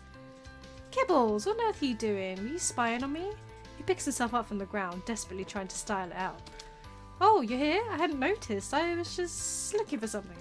In a bush? Yeah, I left my... He looks eyes under an unremarkable looking flat pebble, picks it up triumphantly. My pebble! I left my pebble in this bush. Found it now. Good. I'd hate to think what would happen if you lost that. Yeah, anyway, what are you doing? Reading? I hold up the comic book, emphasizing the obvious. Yeah, I thought so. You're very observant, Kibbles. So, is that Kanashi boy? Kanashi boy. What? I'm taken aback. Yes, actually it is. Do you know it? And more to the point, how do you know it? Yeah, it looks like issue 8. Oh my god, he's a dog. He's a dog. He's a total dog. So, Kanashi means sad or sorrowful. Okay then. That's good to know. That's right. Now I'm impressed as well as amazed. How on earth do you know? Questions are flooding, but I know you need to play this cool. I don't want him shutting me out. That's an old issue. He looks like he has no intention of answering my questions, so I try a different tack. I'm a little behind, so I brought a couple of back issues with me to bring me up to date. Which version are you reading? Version? I'm not sure. It's probably the inferior American translation. You really have to get the original Japanese or the European versions to get all the nuance. Oh? It's impossible to truly understand the depth of Fumiyoshi and Hara's relationship in the version that you've got. You're a proper fan then? Could say that, I guess. I'd love to pick your brains sometime. What do you want to know? Does the original version explain how they're able to enter the third chamber together when Chisato gets turned into a hog? Oh yeah, that's because she tried to pass through the gatework without Isao's approval. Oh right, that would make sense. That bit was cut for some reason. The American version they're selling these days is plebeian trash. Well, I like it. Any serious Kanashi boy would track down the European translation. I'm not sure. I don't think I'd be able to get those delivered here. I guess I have to make do with the trash version. I'd rather read something else than read that inferior rag. Fair enough, but I'm still enjoying this. I start to go back to reading my trash, but Kibble suddenly springs forward, grabs it from out of my hands and runs off. Hey, bring that back! But he's gone. I wait for a while, not quite believing what he just did. After a few minutes, I lose hope that he'll return, start packing away my things, head back to camp. Just as I start walking away, Kibbles comes crashing back through the bush. Oh, there you are. I got you something. That's when I noticed he's holding a copy of Kanashi Boy. Issue 8, but it's not my copy. This one's in pristine plastic cover. It looks new. But where did he get it from? Original Japanese, actually. Wow, but how do you understand it? Don't tell me you speak Japanese. Some. Look, I've made my own translation. The pieces of paper tucked in between the pages scrawled writing on them. How did you manage that? One of the ones before you. She helped me translate it. One of the ones before me? What does that mean? A previous assistant? Want to read this or not? I'm far more interested in what he just said. He said helps. Kibbles is looking at the cover of Kanashi Boy, but I sense he's pretending to be preoccupied. He's clearly said more than he intended to, now he's distancing himself from it. That would suggest they're still here? Where does the circle end? Huh? I'm annoyed he's obviously trying to change the subject. It's a simple question, human. Where does the circle end? He's watching me intently. I get the feeling that this is some kind of test. The circle ends where it began, probably? He looks delighted. Oh, cool, you've read it. Read what? Sakura. I'm sorry, I don't know that one. But you gave the right answer. I have no idea what we're talking about. Sakura by Heishi Ketsueki. You haven't read it? Afraid not. Is it good? Only the best in its genre, which is Guro, naturally. And Guro means gore, of course. Oh, of course. I wasn't aware that gore was a whole genre. I realise I'm a bit out of my depth here. I can lend it to you. I have a copy here. He looks like he's about to dive back into the bushes. Whoa, hang on a minute. That sounds really interesting, but I'm in the middle of Kanashi Boy. So, dish that and start this. You won't regret it. Well, let's do what he says. Normally I'd finish a series on one before starting another. You got me interested, I must say. Wait right there. And he's gone before I could open my mouth. Where do you keep this stuff? I could tell you, but then you'd have to kill me? Whoa, slow down, JJ. It's a bit too soon to be finishing each other's sentences. Jesse James. McMurphy told me all about him. Fastest drawer in the Wild West. And suddenly he's leaping around with pretend paw guns, pew-pewing until he's been shot, and that's that elaborate stag-of-all-death scenario.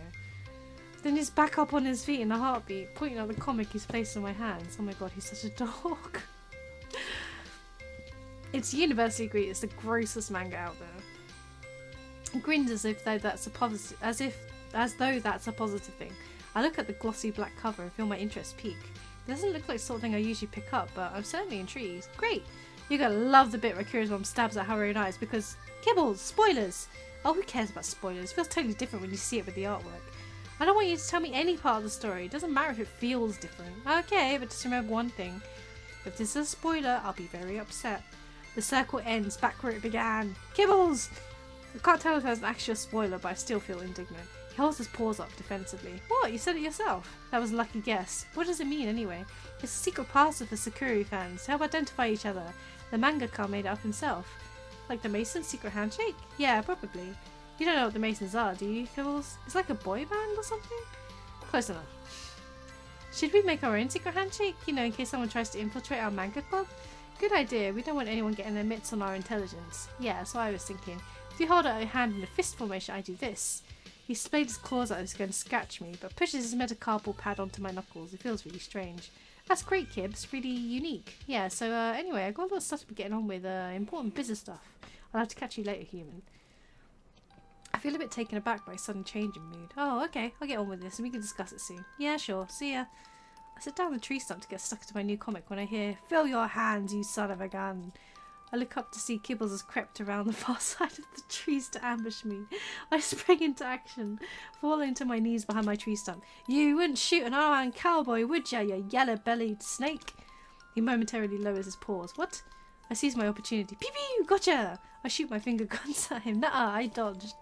He jumps into a roll and shoots his paw guns at me. No, you got me! I can't believe this is how it all ends. I grab my chest and stagger onto the floor, doing a very good performance if I do say so myself. That's what you get when you mess with the sass slinger. Oh my god. Oh my god. I dart my head up. The what? Oh, nothing. What'd you just call yourself? I didn't say anything. The sass slinger? No, I don't know what you're talking about. You're boring me, human. I'm going now. No, I mean, that's really cool. I want a name too. Get off the floor and dust myself down. How about the sass slinger and his sidekick, the banter bomb?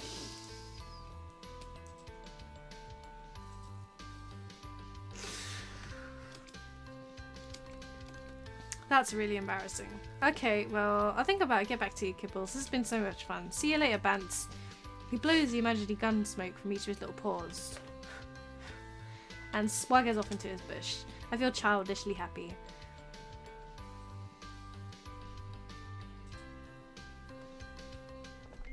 I hope that was a successful date, you know.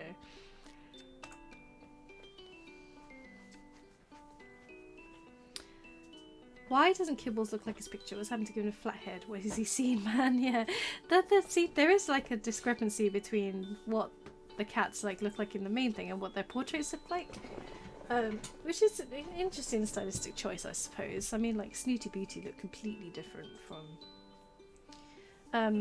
Anyway, so Recon 5, Professor's laptop.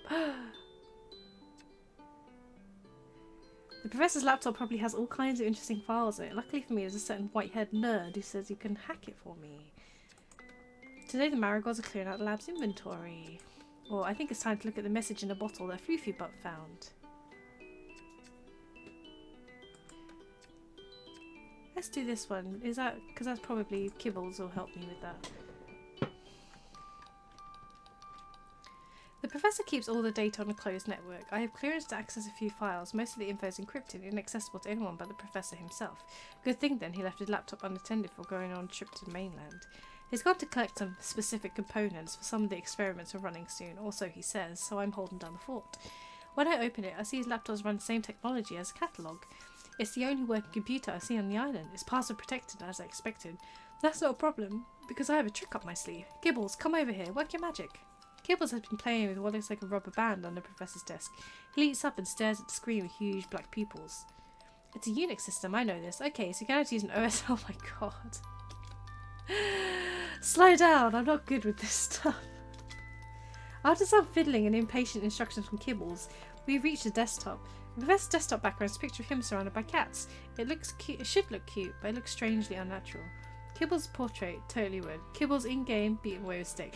Now that's the way I felt like about like Snooty Beauty or like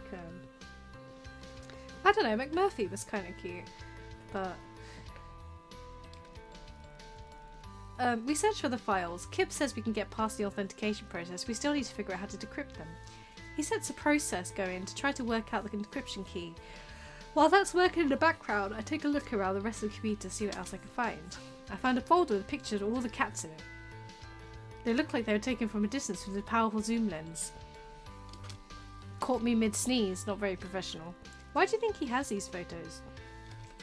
I don't think he took them. He's only interested in cats as research subjects. How do you explain his desktop background? Dunno. The computer makes a noise. The program is finished trying to decrypt the files. Ugh. What is it? I couldn't get past the encryption. We can only get access to one file. It's an old one. Oh, but it's a good one. What is it? I read the document out loud. Observations on Project Felix. Day 74. Subject's ears are becoming pointed. Hearing range has expanded to 60 kHz. Subject appears to be developing a reflective layer behind the retina. Eyesight in darkness has improved by 50% since last measured. Subject's field of view has expanded to approximately 200 degrees. Body hair is becoming more dense. Longer hairs around the mouth and eyebrows have begun to grow faster and appear to carry sensory information. Attempts to reverse the changes have so far proved fruitless. Tomorrow we will carry out further invasive procedures. Day 75. Administered a combination of aminoglycosides, glucose, and a chemical extracted from the feral cat's adrenal glands. Initial results are promising. This is all believable up to the point that there was a cat and a computer in the same room. The cat didn't just lie on the keyboard and bugger everything up. You mean you could buy the fact that he has like pristine copies of manga delivered to this somehow, even though he's on this like remote island with a freaking force field around it and deliveries that only come twice a week. Subject appears to be in acute pain at all times. Day 76. Subject has perished overnight due to sudden heart failure, potentially as a result of increased stress. Post-mortem to be carried out at 1700 hours. That's dark. Yes, it is. Probably a good thing you never told the professor you're catified. I nod and download the file to the pen drive Kibbles instructed. I close the laptop. That's enough for one day, I think.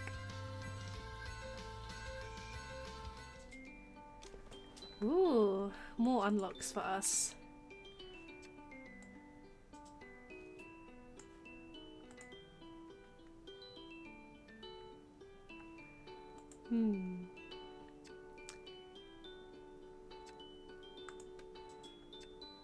Antidote 54%.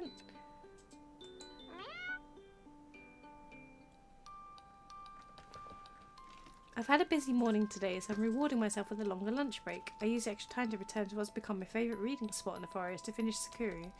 Kibbles was right, it's fantastic. I'm enjoying it so much more than I expected to. I'm not usually a fan of manga that is excessively bloody, and my tastes tend to be more benign. This was an exception. The gore was so relevant to individual characters and the overarching story that it felt entirely justified. I read the final page, close the issue, and exhale loudly. What an ending! I can hardly believe the main character died. Spoilers! It's too sad, yet completely authentic. I can't see how anybody could have escaped a situation like that. My thoughts are interrupted by the sound of rustling nearby. Hey, Kibbles! Kibbles tumbles out of the bushes again. He's holding an adorable little satchel shaped like a penguin. Hello! Have you read Sakura then? Fresh prunes. Yes, I just finished it now. It was so disturbing, but in the best possible way. Yeah, the body horror bits are epic. You want it back? I hand Kibbles the comic book. He examines it closely, clearly looking for any signs of damage or wear. After a while, he seems satisfied. How? He has no thumbs. He opens the satchel and carefully places it inside. At the same time, he takes out 3 more comics and presents them to me. You should try these now. They're on another level. If you want to be taken seriously, you've got to read them. I struggle to understand who I should be trying to get to take me seriously. I give up. Okay, great. What do you have for me? First, this is Hokorashi. It's about a kid who finds a puppet that lets him control his parents. Then this one's called Hungry Sparrow. The artwork is sick. There's this character called the Icebreaker. He's a huge polar bear. And this last one is Kuchiyo Tsubome. It's probably my favourite. Oh wow, Kuchiyo Tsubome. You've heard of it. I've read it. It's awesome, isn't it? Well, I couldn't really stomach it, but I don't know how well Kibbles will take that. Lied to spare his feelings, or no point in pretending. To be honest, it was a bit much for me. His son looks very serious. But in what way much? I think it's a bit relentless, the gore. It's not relentless, it's integral. Really? I felt the scene where Kaida eats that slug was just gratuitous. Totally the wrong place for something so gut-churning. What? Kaida never eats a slug. Gives me think of something else. No, it's right after Miharu brings in a fruit basket. She has a banana and a slug is inside. I remember the fruit basket, but no slug. He pulls the comic out from his protective sleeve and starts looking through the pages. Here's the fruit basket, and then it goes straight to the train scene. No slug, see? Oh, I see what the problem is. This is a shorter version. The slug scene must be in the extended edition. Extended version? Yes, I've got it back at camp. I can lend it to you if you like. Swapsies! He looks upset for a moment, but quickly composes himself. Oh, well, I've heard the extended version way too long. That's probably why you didn't enjoy it. The pacing is much better on the standard edition. You're probably right. You have better knowledge than me on this stuff. He looks super happy and prances around for a few seconds before catching imaginary insects. Okay, Kibbles, can I still borrow Hungry Sparrow and Hokorashi? He pulls himself together. Oh, so you haven't read those? Not yet. I've heard Hungry Sparrow is excellent. I'll say nothing until you've read them. We can compare notes then. He hands me the comics and packs Kuchiyo Tsubame away. Thanks, Kibbles. I'll bring them back as soon as I finish reading them. See that you do. He disappears backwards into the bushes once again, never breaking eye contact. Maybe he lives in that bush? Perhaps it's like the TARDIS.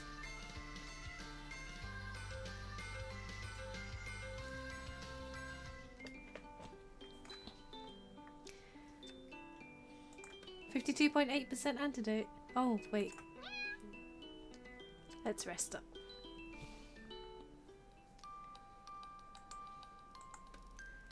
Oops. Oh no.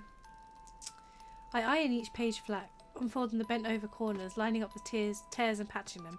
I work slowly and meticulously, surprisingly therapeutic. After about an hour, I sit back and admire my work. I'm quite proud of the end result. Not quite good as new, but definitely carefully pre-loved. I reread the issue delicately. I appreciate every flaw.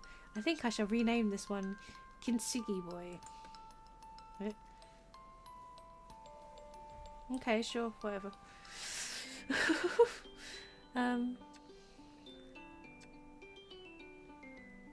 Let's do some research.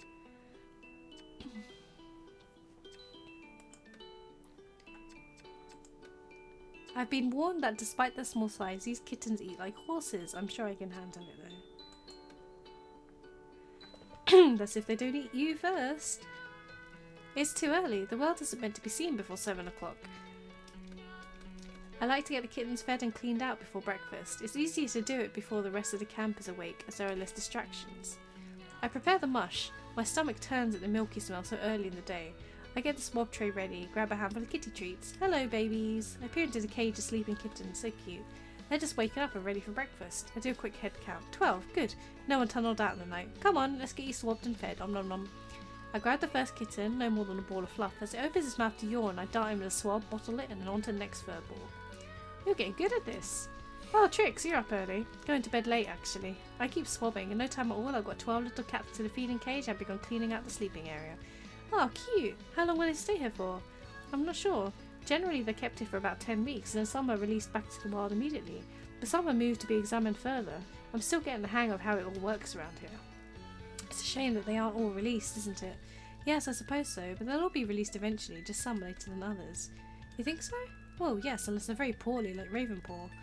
Trixie winces at the mention of the black cat's name. Very few of those kittens actually get released into the wild. What do you mean? Of course they do, as long as they're healthy. Oh wow, and you know this, do you? You release them yourself? Well, no, but Professor Pauper told me the kittens get discharged at between 10 to 12 weeks. Oh, I see. Trixie smiles but looks fake. If I were you, I'd tag one of this litter. Oh, they're too young for tagging. You have to wait till at least 12 weeks. That one over there, he looks very healthy. I'm sure if you tagged him, you'd be able to see for yourself what happens to the healthy kittens. As I go to answer, I hear the breakfast bell in the distance. Oh, Cinderella has to fly. And the calico cat is gone as quickly as she appeared. Come on then, let's get you back into a nice clean cage. I can't help but think about what Trixie has said. She seemed genuinely concerned. There must be some basis for that. After all, she's been here a lot longer than me. Maybe tagging one of these kittens wouldn't be such a bad idea. What would be the harm? Sure, why the fuck not? Come on then, back to... But before I even finish my sentence, my hands grab the chicken pen I've tagged the plump grey male. Probably silly, but it won't harm you. It could teach me something useful. Sure, that's going to come home to roost at some point.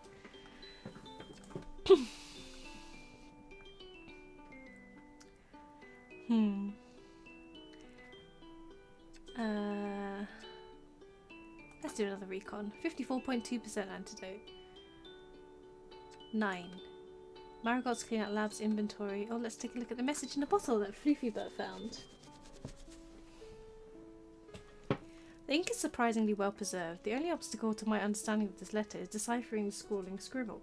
Some words I can make out: punished, God, presumably signature at the bottom, Bill. I can make out some other words, but they appear to be badly misspelled or possibly not even English, but some other hybrid language, maybe colloquial? I spend an hour or two, though it feels much longer, attempting to translate each character and syllable in my notepad. Once I'm satisfied each sentence has meaning, I read it through from beginning to end. To whoever finds this bottled message, we have been cursed. We be judged for our sins. We wrecked on the rocks. I couldn't tell you where we be, but I think it is hell. The cats, they are everywhere, and they won't forgive us. They know what we done. My guts burned for food. I had no choice. I had to eat. I regret it now. God help me, I do. Now I am cursed, and the boys are too. The cats are eating us slowly from the inside. Ew! It burns more than hunger. Ah! It burns me rotten. They stare at me all the time with their yellow eyes. They know what we done. They are getting retribution. Justice. God help me, I pray for death. If you find yourself in the path of the infinite island, turn back. Don't do what we done. Leave them. This is their island. I need my little Lucy to know I love her. I am sorry, Petal. Bill. The more I read it, the less it makes sense to me. I wonder if reading aloud might help me to understand. So their ship crashed and they survived. I'm not sure if they were very lucky or very unlucky. My skin prickles with goosebumps. Who knows what lengths anyone might go to in order to survive? I'm sure I'm capable of a lot more than I'd like to believe, sat here in the comfort of my tent, but this? My stomach turns at the thought of it. I think I understand what Bill means. The next part is less clear and still more disturbing. They're eating us from the inside. Like food poisoning? The thought of that is bad enough. I've eaten a few dodgy prawns in my time. I shudder at the memory, but I can't help thinking he means something else, something worse. Surely the place Bill is talking about is here, this island. The Infinite Island? I never heard anyone refer to this place as that before. Most people call it Cat Island or the Valoran Island, formerly. Perhaps this crew were the first humans to step foot on this place. How long have the cats been here anyway? This letter seems to be at least 100 years old. The cats are pretty well established then by the sound of things. They must be the elders. I feel another pang of sympathy for Bill and the crew. I know how frightening they can be. I decide not to tell Floofybird about the contents of his gift. It would only add to his paranoia. I instead promise myself I will look into this further another time. Oh dear. Oh dear.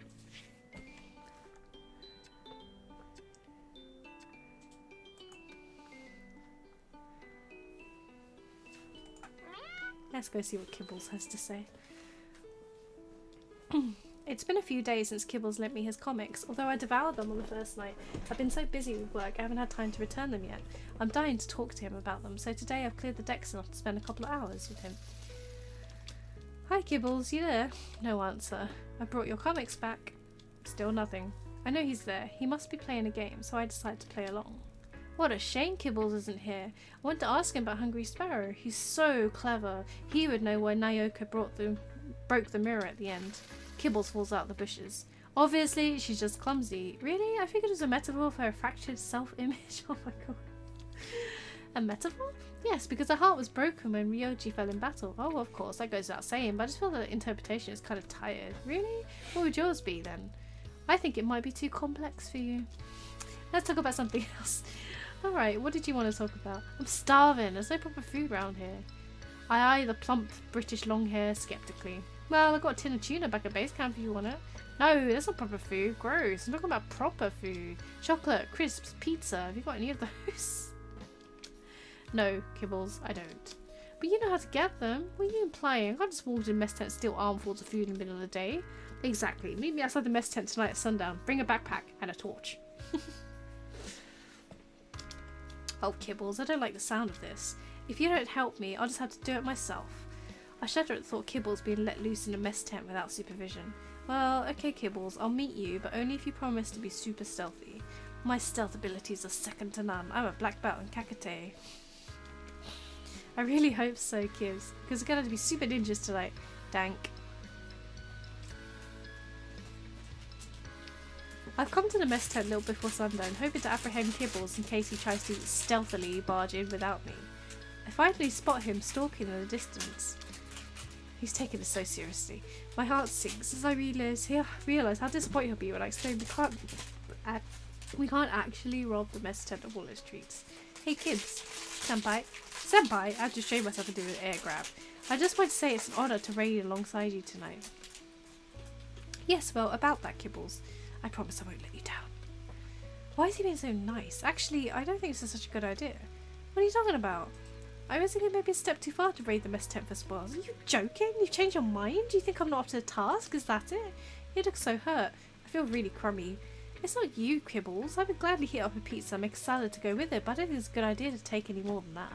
He looks at me with disbelief. Did you just say the word salad? I did. I'm sorry, but this really is a bad idea. Not only could it get me fired, you could get sick if you ate lots of sugar and flour. I don't want to be responsible for that. I thought you were heroic. I thought you were cool. This really strikes a nerve. I'm not sure whether to listen to my head or my heart. Let's just give them everything they want. Kibbles called me senpai. I cannot let that be for nothing. Kibbles, I am heroic, I am cool. Very cool. Let's raid. He fires invisible paw guns into the air. You sure everyone's gone to bed? Yes, except Zane. He's doing his rounds. He's on the other side of the island right now, which gives us about 15 minutes. It's so cool. It's like a proper real-life loot run. You have to keep your voice down, Kibs. The marigolds are doing a cleaning rounds in that tent just over there. So stop talking, because now we only have 14 minutes and 32 seconds. We crept to the kitchen area, which is easy as the whole thing was open plan.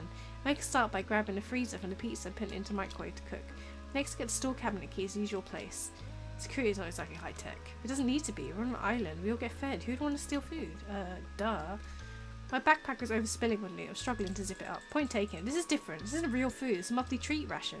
Monthly? Then what do you eat all day? Well, fish and vegetables mostly. Wow, I'm so sorry to hear that. Never mind. Hurry up. The microwave pings. I grab the hot boxes and we're off. So this is your place, huh? We're sitting on my bed, finishing the last of the pizza. Yep, this is my crib. Never say that word again. I cover my embarrassment. I tip the contents of my rucksack onto the bed between Kibbles and me. Oh man, it's even more than I thought.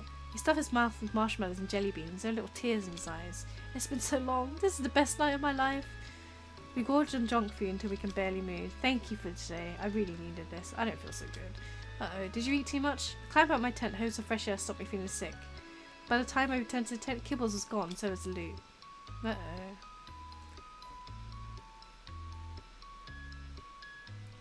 You're gonna get in trouble for that, probably. Oh, I should rest up.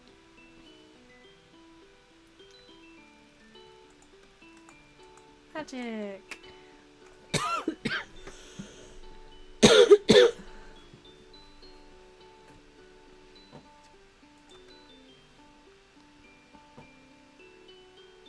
Research. Medical trial. Or taking vitals. Let's do taking vitals. I'm spending the day examining the cats to make sure they're in good shape. Muffin's a little grumpy today, presumably because she's an old lady, she's just been woken up, but otherwise she's doing well. As I replace her in her crate, I can't resist doing the human-cat equivalent calculation. She's 18, so blah blah blah, that makes her the grand old age of 126. I know it's nonsense, but impressive anyway. Smokey's being quite vocal this morning as I grab him next. His hair's a lot more luscious than it used to be. Although it's no longer growing, I can feel how thick it is. Apart from the happy consequence, there doesn't seem to be any other side effects from the drug we tried on him, which is a relief. Further examination shows him to be very healthy indeed, a little bigger and heavier than last time I weighed him. All his other vitals are within normal, acceptable range. I give him a small treat and he plods off happily. Who's next then? I suppose I have a free minute? I'm startled by the voice and turn to see the quiet chocolate brown cat from the forest has entered without me noticing. Oh, Bee, you came. Well, I was invited. Of course, will you let me check you over? I'd like to update your details on the catalogue. Okay. She leaps up onto the counter gracefully. I begin the examination. You're in very good condition, aren't you? If you say so, Turntail. Why do you call me that? She ignores the question. Turntail means coward, doesn't it? The journal the last assistant left says that you call them Turntail too. I've read all about it. What did we do to deserve being called cowards? You tell me. She looks almost sad. Well, I've racked my brain since you first said it. I really can't imagine. I continue taking her vitals, keeping myself busy to ease the tension between us. It was taking too long. I removed the stethoscope from one of my ears. I'm sorry, Bee. You in a rush to get somewhere? I can't quite hide the sarcasm in my voice. Not this. I mean, we're joining the dots, working it out. Working what out? The connection. Between us. She's become more irritated. Tried to pull it back very odd she come. And what would that be? It's like a red rag to the bull. Well, clearly not RIQ, mastermind. I feel stung. I can't understand why she's so upset with me. There's an awkward silence when I finish checking her over. Sorry. Her voice is no more than a whisper. I beg your pardon? It's not your fault. I just get so frustrated. Whenever there's a glimmer of hope, it's snuffed out before any progress is made. Although I don't understand, I don't want to interrupt her. She looks so earnest. I've been patient for so long, I'm beginning to forget. Time is we mustn't waste it. Is she a previous assistant? She looks so small and lost. I'm really sorry if I did say something to get us off on the wrong foot. I think it'd be a real shame for us not to get along. We could be good allies. Important. Huh? The word I lost. Time is important. Yes, it is. Maybe you could sit together and talk about that a little more? Maybe we could. She leaps off the examination table, saunters towards the door. I'll let you know, Turntail. She's gone before I can reply. Yes, new unlocks. I don't think I'm going to get to see all of them in one playthrough. Or if I haven't fucked up with that previous one before. Not the one before this, not the assistant before this one, the previous assistant. If I hadn't got the bad end, we might have been making some progress, but I wonder how far I can get. I'd like to finish one playthrough. I wonder if I can finish a playthrough tonight. I haven't seen Kibble since our pizza party the other night. I want to make sure he didn't overdo it once he left my tent. I approached a clearing near the bushes he likes to hide in. Kibbles, are you there? No answer. Kibbles? The bush sneezes. I know you're in there, Kibbles. You just sneezed. Still no answer. Kibbles, if you don't come out here, I'm coming in to get you. He lazily rolls out the bushes. Oh, hi. I didn't hear you coming. Kibbles, are you avoiding me? No, I've just been really busy. I pull a sticky sweet wrapper out of his long fur. Yes, I can see that. Is everything okay? I've been worried about you. You left so quickly the other night. Well, I figured the night was over with you about to lose your guts outside. Then you'll be pleased to know that I was not, in fact, sick. I did feel terrible all night though. What were you thinking? What were you thinking, you mean? I happen to know my limits. Except you were sick on the way home, weren't you? How did you know about that? I didn't until just now. It was worth it. We should do that again. Not with me, you won't. So what's been keeping you away? I've been working on my project. What's that? Just my latest comic. Comic? You made one? Yeah, I've been working on it for ages. You're the first person I've told about it. Well, I'm honoured. Tell me more. What's it about? Can I see it? It's about a lot of stuff. You can have it, actually. Really? Kibbles hands me a stack of papers covered with crude markings held together with tape and staples. Oh, it's nice. Just a first draft. That'll be worth loads to the right collector. Yeah. The artwork is quite avant-garde. I was worried that being a cat would limit my artistic ability, but obviously I'm a savant. For sure, and it has a unique smell, doesn't it? Yes, it's hard to get pens and paints out here. I had to get pretty creative. Something tells me I'd rather not know too much about his creative techniques. Thank you for this, Kibbles. I'll read it as soon as I get back to base. Yeah, well, it's pretty complex. You might not get everything on your first read-through. I look at the scratchings, paw prints, and splatters and make up the pages of this rare first edition. No doubt. Maybe once I've read it, we can go through it together? Yeah, okay. You'll probably need my help.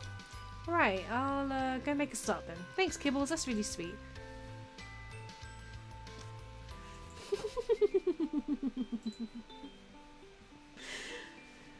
Well, I'm looking at an awful lot.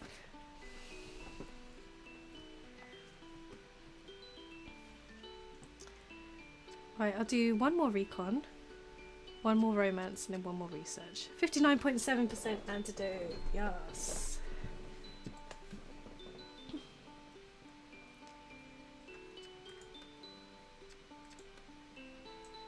Let's look at Kibbles' gift. I'm laying in my tent looking at the comic Kibbles made. It's a really heartwarming thing. He's put a lot of work into it. As I'm looking, I notice something behind some of the colours. It looks like Kibbles might have painted over something he found. I could just about make out a signature in the lower right corner. The more I squint, the more I believe it's Professor Purrfect. I wonder what this used to be. I suppose it'd be possible to clean off the paint and see what's underneath, but I can't bring myself to do that. Maybe there's something at the lab I can use? I arrive at the lab just after dark and I'm guaranteed to have the place to myself. There's a portable X-ray machine in the back. It's this piece of equipment that I'm hoping will reveal the secrets under Kibbles' work of art. I lay out the comic on top of the light box. I can see the image quite clearly under the paint. It's a letter. Dear Jonathan, firstly, I would like to wish yourself and Martha a happy new year. I understand your concerns. The recent closure of our account at your cat farm may indeed negatively impact your business. What? I can assure you this decision was not taken lightly.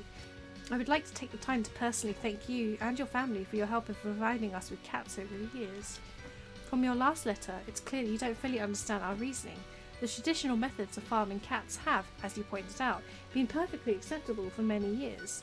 However, recent advances in technology that our team have employed mean that we are able to produce cats on a far greater scale and much more quickly than using traditional methods. Our offshore facility can produce 100 cats in the time it would take you to rear 10. I would, however, like to repeat our offer of a job in the offshore nursery. Your family has been an asset to this company for many years. We would like to show you our loyalty and appreciation. Please do consider this offer seriously. Warm wishes and season's greetings from Professor Purrfect and team. Holy shit. An offshore cat breeding facility? We have an island overrun with cats right here. Why would we need... Before I can even form the question in my mind, I know what the answer is. This island is the offshore facility. Professor Purrfect is obviously keeping it well under wraps. I look back at Kibble's sweet picture and wonder how on earth he had this letter in his possession. Slowly, another thought begins to force its way into my consciousness. What if Jonathan and Martha accepted the offer that was made to them and came to work on the island? What if they brought their young son with them? Could this be Kibble's parents? I decide to respect Kibble's privacy and keep his information to myself. He may not remember any of this and I want to distress him. Oh shit. Oh shit. Oh shit. Well, we're 61% odd ready on an antidote. Let me see. Is that everything I need? I refer to my mom's recipe. Nana's original granola. Amended by Mom. This looks quite cool. Coconut shavings. Nice. Did I forget to order the coconut? I rummaged about the supply box that arrived this morning. Whew! And found it. Wait, even if I'd forgotten them, an island with abundance of fresh coconuts, still getting used to island life. I set the oven and leave it to heat up while I measure out the rolled oats I have quadrupled the quantity, so hopefully it will last the whole summer. Homemade granola is an absolute essential. I mix the dry ingredients in a large bowl, then add the wet to form a golden moist consistency. I've actually added a splash more oil than suggested. The mixture is feeling drier than usual. Next I spread it evenly on a baking tray lined with parchment and whack it in the oven. The smell always drives me crazy. Toasty, warm, homey. I miss my mom. Once done, I add the fruit as it dries and cools and put it into several large glass storage jars, being sure to stuff fistfuls into my mouth as I do. Aww. Take down Purrfect, take down Purrfect, take down Purrfect. Okay, one more romance, one more research, and then this poor assistant will be done.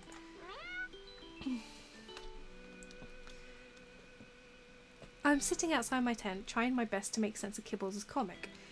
I'm desperately hoping for something, anything that I understand enough to talk to him about. It's no use. Just as I'm giving up, I see Kibbles approaching. Kibbles! I figured you'd have finished my comic by now and you'd be ready to go through it with me. Yeah, sure, it was complicated, like you said. I knew you wouldn't get it. Okay, I'll be honest, I didn't really understand very much at all. Let's start at the beginning then, shall we? He sits next to me and flips the comic open on the first page. It's semi-autobiographical, my memoirs if you will, from what I can remember anyway. This page is about my parents. He points to a pair of red paw prints. This is my earliest memory, my mom and dad sitting together while I played in the garden. He turns this page. This one has just one red paw on it. Money was tight, so mom worked a lot of overtime. It was just me and dad most of the time. This next bit is about when I started high school. The page is chaotic. Bright smudges, scratches cover every inch. I didn't really fit in at high school. Kibbles gestures to a page with a big scratch from top to bottom. This is the day when Troy started pushing me around. Look at this bit. A thick black substance covers the paper. I'm worried about what it might signify. This is my happiest memory. Sitting alone, by myself, in my room, reading comics. So they definitely are all human. Or were human. Kibbles flips to a more colourful page. This is when Dad started taking me to the comic store after school. It was like a whole new world for me. I'd lost interest in commercial stuff, started to feel lamestream. To me, I discovered manga. It's much more on my level, way more intellectual. He explained the significance of the manga he'd read, how they shaped him, helped him escape from his problems. Kibbles, I think this is great the way it opened up to me. It's a real privilege, I suppose. I've thought about it lots and wondered if I should ask. Ask what? Were you originally human? I mean, were you catified? Huh? He's low at the comic has looked at me with expression incredulity. I can't believe you just asked me that. I'm sorry, you don't have to answer. You're actually joking? This whole comic is about my transition and stuff. What are you reading? If I wasn't originally human, how would I have a manga collection make any otaku proud? How would I be able to read even? Yes, of course I knew. I just mean, I was asking more about how it happened. How, when, where, that stuff. He's fixed his eyes back on the page. Can't tell you. Too soon? Well, obviously not. We're looking at my entire existence here. I feel a little foolish. I just can't remember. Only bits, but it keeps getting less, like it's fading in the sun. I feel his frustration directs us back to the safety of reading. It's okay, this is great, it documents everything. Finally he turns to the last spread, the ones I've been avoiding as pages are stuck together. He pries them apart carefully so as not to tear anything. It's a type of collage. He's used bits of chewed up plants to stick down various objects. Amongst the colourful markings is a panel from my copy of Kanashi Boy. Some sweet wrappers, and in the centre the unremarkable pebble, the one that Kibbles claimed he was looking for the first time we met in the clearing. It has blue and green paw print on it. Kibbles, this is beautiful. This page is about you. Me? Yeah, well, us. Us? What about us? You and me, our story. You wrote a story about us? No, the story that we are, that is. I want... Ugh! Take your time, Kibbles. Count to 10, use your words. I'm not a kid, don't patronise me. Well, I'm sorry, I didn't mean to upset you. I was trying to help. It's just confusing. I don't know what to say because I don't know what I feel. About what? About this. He jabs the comic with his claw that hooks in the paper. He can't unstick himself. Do you need help? Or I really don't want to be patronising.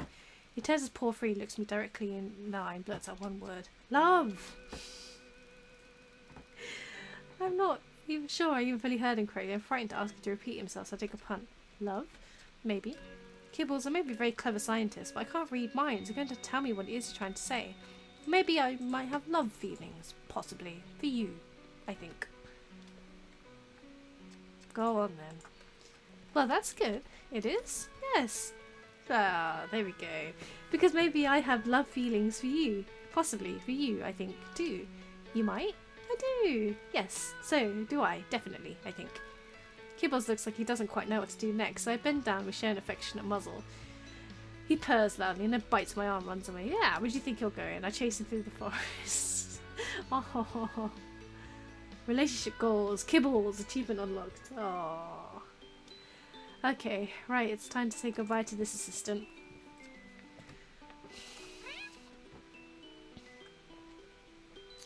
Research 7? Or research 10? Ah, today's the day Mr. Bumble gets the all clear. He's a tough old boy. I'm looking forward to giving him a cuddle, and yet it's called a turn for the worse, which isn't promising. The professor lifts the flap of my tent, pokes his head inside. May I have a word? Of course, sir. He lets the flap fall shut. I'm not sure what time it is, but it's still dark. I quickly pull my lab coat on, and we make our way outside to find the professor staring out to sea. Is something wrong? No, well, yes, I suppose something is wrong. Your Mr. Bumble is getting worse. He's taken a turn in the night. But he was doing so well. I was going to recommend we release him this week. With older cats, this can be expected. A sudden relapse is common. They become overwhelmed so quickly. This is something I did or didn't do? Did I miss something? No, I trust that you have done your absolute best for him, my dear, but I'm afraid he is in a lot of discomfort now. Oh no. We do a lot of good on this island. It could truly be a joy to live with these beautiful animals and ensure they are well and happy. But we also have to do a lot of things we don't want to. Unpleasant things, you understand? Though we always had the best interests of the cats in mind. I feel I know what's coming, but I hope I'm wrong. Mr. Bumble may live for a while yet, but his every waking moment will be full of pain and suffering. Oh, it's times like these we must think about what is best for our subjects. Mr. Bumble will have to be euthanized, my dear. There's no two ways about that, but I thought it may be nicer for him if you were the one to do it. You could say your goodbyes, stroke him, make him as comfortable as he can be, and then take away his pain. One quick injection of ketamine. I'm frozen. I do not want to answer. You don't have to agree, but I want to give you the choice. He will be euthanized tonight either way. Would you like to be there?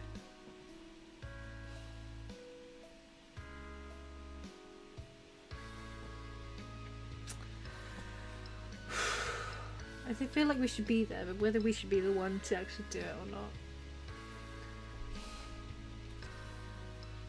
Go on then. I think I should be the one. I know it's painful, I think you made the right decision. Let's get this over with. Yeah. Yeah, Jake. Mr. Bumble is curled up in his crate. I'm a bit taken aback at how well he looks. I'd braced myself for a different picture entirely. I'm grateful it doesn't look as sick as he is. Would you like me to prepare the syringe for you while I say goodbyes? I nod. The professor begins preparing the injection. I take this moment to comfort Mr. Bumble through the bars of his crate. I'm worried that if I pick him up, I'll never be able to let him go. I talk to him quietly. Even though he can't understand what I'm saying, I hope my voice will be a comfort to him. It's okay, my friend. Nothing bad will happen to you. Liar! I'm surprised to hear a familiar voice of Trixie come from the shadows in the corner of the lab. I can't believe this. I trusted you. I cough away the sob in my throat. I can't answer Trixie without raising suspicion. I defended you and people called you a traitor. I believed in you, but you're just like him, aren't you? There's nothing wrong with that cat. He's as healthy as I am. You've been unwell for a while, haven't you? And it's getting worse. I fucking knew that something like this would happen. Should have just let him do it. Fuck. It's getting worse every day. It's time to do the kindest thing possible for you. I hope Trixie understands I'm talking to her. She scoffs. He's fooled you too. I thought you were smarter than that. Can you not see what's going on here? The injection is ready if you finish saying your goodbyes. I hesitate. I can't watch this. I think delaying things any longer would make the situation more distressing. I'm sorry, Professor, but could I have a few minutes alone with Bumble? I would like to brush his coat one last time. Certainly, my dear. I'll leave you to finish the procedure. No need to report back to me tonight. Just head back to your tent. I'll talk to you in the morning. When you say as healthy as I am, speaking story-wise, not you, right? The professor pokes a finger into Mr. Bumble's crate, whispers a few words just out of my earshot. He squeezes my shoulder paternally before leaving the lab. I immediately open the crate, hold the cat protectingly to my chest. Just stay with me, boy. Whisper the words in his ear. Something in my gut tells the professor is listening outside the lab. We can't leave through the main entrance. We need to find another way out. My mind races wildly. I stroke the large cat with my free hand. His rhythmic purring helps me to concentrate better. I suddenly see an image of Trixie in my mind's eye. Where did she go? How did she get out? I search every corner of the tent for an opening or broken stake in the ground. Finally, I find a tear in the fabric behind some of the cages. I'm able to squeeze through it with Mr. Bumble in my vice-like grip. My body switches to autopilot and takes me to the only place I can think to go, Trixie's cave. The cave is unusually dark and cold. She must be out. I write a short note, explain I couldn't go through with the euthanasia. I'll be back at the lab covering my tracks tonight. I use one of her minerals, Floofy Butt, as a paperweight and make sure Mr. Bumble is settled and sleeping before I make my way back to the tent. I wonder if this is something I probably should have done. Is this a bit that I'm missing because I haven't spoken to Trixie that much? Or anyway. So we saved Mr. Bumble.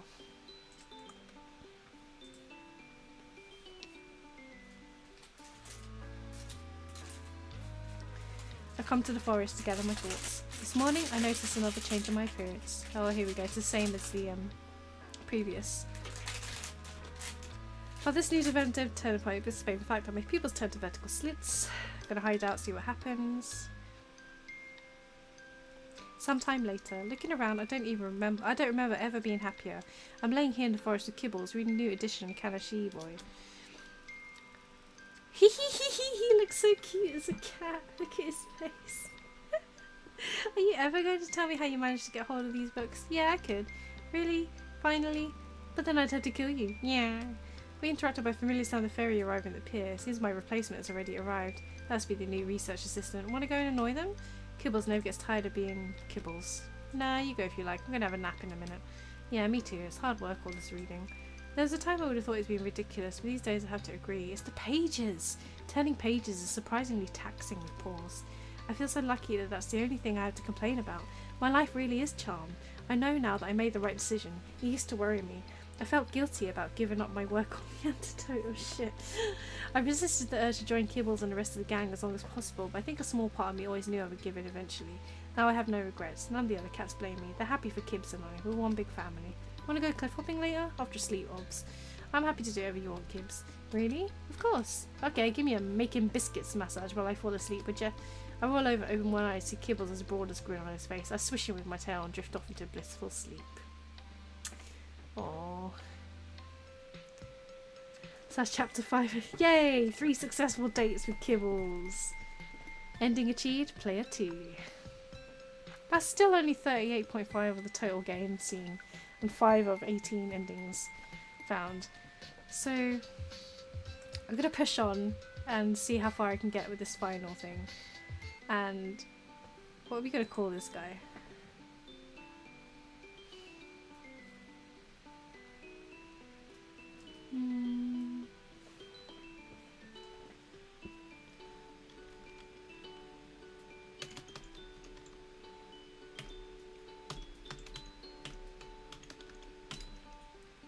Hot dog.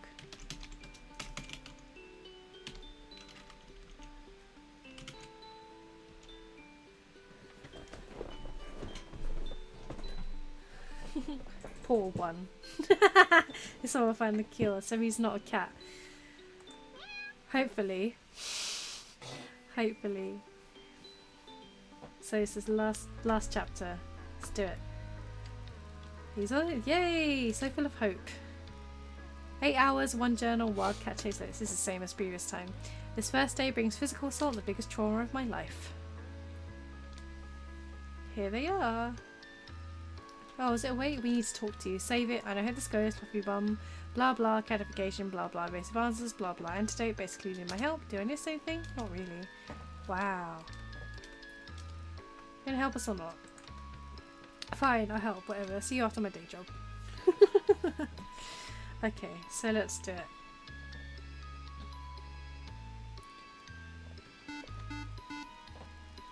Oh, here's another message from the catalogue. Don't give the game away. Oh. The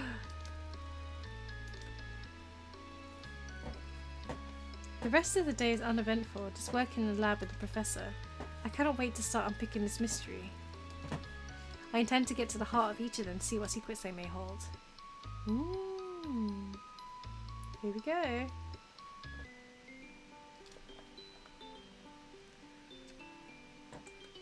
%65.3% done with an antidote. Stealth mission? Mr. Marigold. Oh, the Marigolds again. Let's start with Mr. Marigold. New intel. Today is my day off. I'm trying to stay out of sight. The professor doesn't like me being around camp on my downtime. I don't know why, but he's always pushing me off to explore. I feel he wants time without me around to get on with things he'd rather I didn't see. Maybe I'm being paranoid. He definitely seems shifty to me. So today I have a plan. It means I have to hang around till Mr. Marigold does his mid-morning errands, and I'm trying not to be seen. I don't have long to wait. He's like clockwork. Every day at this time he leaves the camp carrying a large bag, doesn't return till an hour later. I've offered to help him a couple of times, but I'm always met with stonewalling. This is the day I find out what he's up to. I then get a bit of a head start, then begin to follow. I try to use my new catification properties to my best advantage. Stealth, nimbleness, agility. I'm so much fitter than when I arrived on this island. My eyesight and hearing are fantastic. He's headed into the forest, as I suspected he would. That makes it so much easier for me to go unnoticed. We travel for about 10 minutes at a good pace, into the densest part of the wooded area. Finally, he stopped up ahead and I could see a type of shack covered in creepers and ivy that make great camouflage. You really wouldn't notice this place from any kind of distance. Outside the hut, he bends down. I think he's picking something up. Then he disappears inside. I bide my time, finding a good, out-of-the-way hiding place. After a short while, he re-emerges, bends down again, and straightens up before setting off the way he came. When I'm satisfied that he's not going to return, I gingerly make my way to the shack. Up close, I can see it's a sturdier structure I thought. The door is locked. Ooh, mystery. I bend down and start looking for a key. It's pretty obvious. There's a large flat stone in front of me. I put the key in the lock, take a deep breath, and open the door. Oh. It's dark. There are no windows, just a small skylight letting in enough light to see that there are lamps, obviously powered by solar panels on the roof. I turn one on. It takes me a moment to understand what I'm looking at. It's dirty and dingy. There are shelves along two of the walls have cages, and the cages are housing cats. There's an eerie silence. None of the cats are making a sound. I go up to one of the cages to check if they're even alive. Hello. There's a small cat I would judge to be between 10 and 14 weeks old. Its eyes are open, but vacant, as if it doesn't see me. I go to the next cage, another youngster, and another. My stomach lurches. These are the kittens from camp that have been released. What are they doing to you? Why are you in here? I see more small cats in different stages of distress. One has an eye bandage, another eye is weeping with pus. Another has most of the fur at its back shaved where there's an open sore. Another has a bandaged leg, too short as though its paw has been amputated. Oh! I begin sweating. Breathing is difficult. I need to get out. I gulp in the cool air. This is the strongest proof so far that a secret test being carried out on the cats. Test that Professor Pauper doesn't want me to know about. Are they all in on it? The marigolds are, obviously. What about Zane? Do I dare mention it to anyone? I need more info first. When I gather myself, I re-enter this hell house and try to find some paperwork, anything that might explain what's going on here.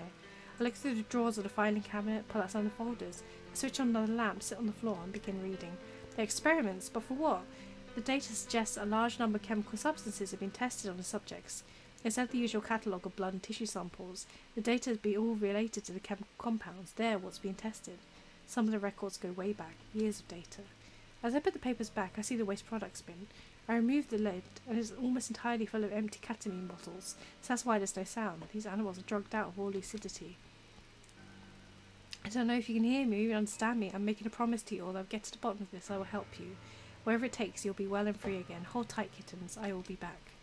I feel terrible leaving them there. I know it'd be foolish to arouse suspicion till I know what I'm dealing with. I make my way back to camp with a heavy heart but with fierce determination. Damn. Damn.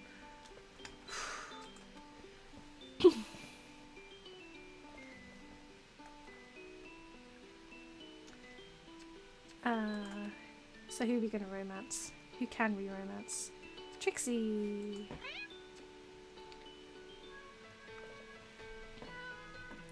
I can hear a strange tap-tapping sound, and it grinds on my brain until finally I have to go investigate. I've been tagging cats all morning. The sun is high in the clear blue sky now. It's time to break my break anyway. I decide to follow the sound. I make my way further along the beach to inspect the rocks and cliffs that run around the perimeter of the island. Tap, tap, tap. It's hard to tell if it's getting louder or if I'm just more consumed by it. Suddenly the tapping stops. I hear a new sound altogether. It's a strange gurgling. I stand still and strain my ears. There it is again. A short eruption of burbles. I look around suspiciously and notice a barely concealed opening in the contours of the rock face. I feel compelled towards it. The gurgling shapes into gleeful giggles. Hello?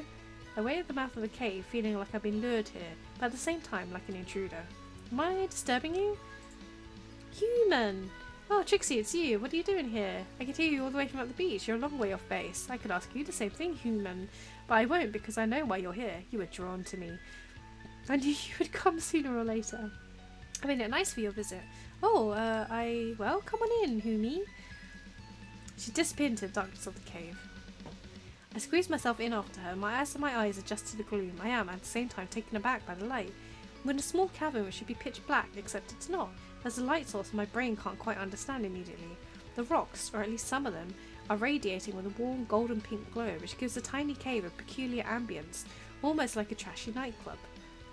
Take a piece of space and make yourself at home, Humi. This is where I've been standing, I sit where I've been standing, as there's not much room here. I start to take in my surroundings. Wow, this is fantastic! All around us are different types of rocks, stones and crystals, all different colours, sizes and shapes. There are piles of the stuff in every nook and cranny, like a little Aladdin's cave. What exactly is this place? It's my pad. It's where I do my thing. We need our thing, don't we?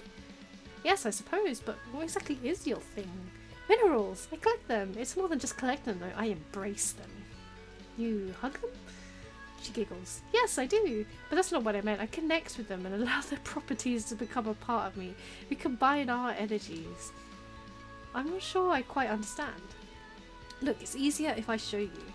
The small cat begins nudging and pawing at some of the stones until she has them lined up in front of me.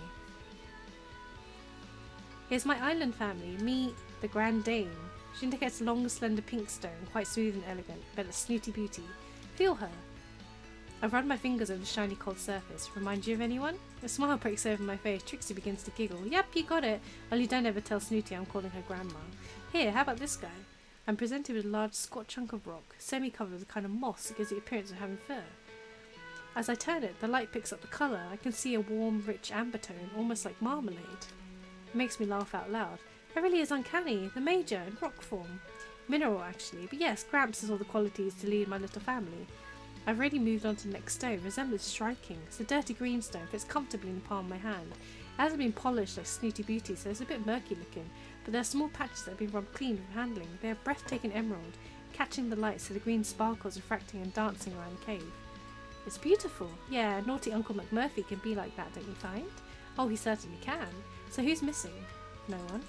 What about Kibbles? Take a closer look. I strain my eyes in the gloomy light and see a flat, jagged piece of stone next to Floofy Butt, and then I get it. It's a pebble. He is a pebble. We both laugh. It really does seem to capture Kibbles, but it's hard to say why. It's the energy. Everyone, everything has energy. We're all connected by it. Allow me to demonstrate. Take my paw and close your eyes. I do as instructed, hold a tiny paw in my hand, being as gentle as possible because my fingers suddenly seem fat and clumsy by comparison. What do you feel? She's warm and fragile, and I almost feel like giggling. A bit tipsy really. Okay, now keep your eyes closed, hold my other paw in your other hand. When I have both of her paws, the feeling is intensified. I begin giggling out loud despite myself, overcome a delicious feeling of joy. Open your eyes. I look down and see I'm only holding one of Trixie's paws, and the other is a small clear crystal completely smooth. But how? It felt just like your paw, warm and furry. I know. She's laughing. You're feeling the energy. This is me. She indicates the crystal. This is so cool. Thank you for letting me meet you all. I notice her face change just though she's been hurt. Oh, Trixie, what is it? Are you okay? This isn't all of us. What? There's someone else in my island family, but we don't talk about her anymore. Oh? She was the coolest sister ever. She's not with us anymore. Oh no. She's being kept alive. Nudged a small black piece of stone towards me. I pick it up and look at it closely. It must be Ravenpaw, right?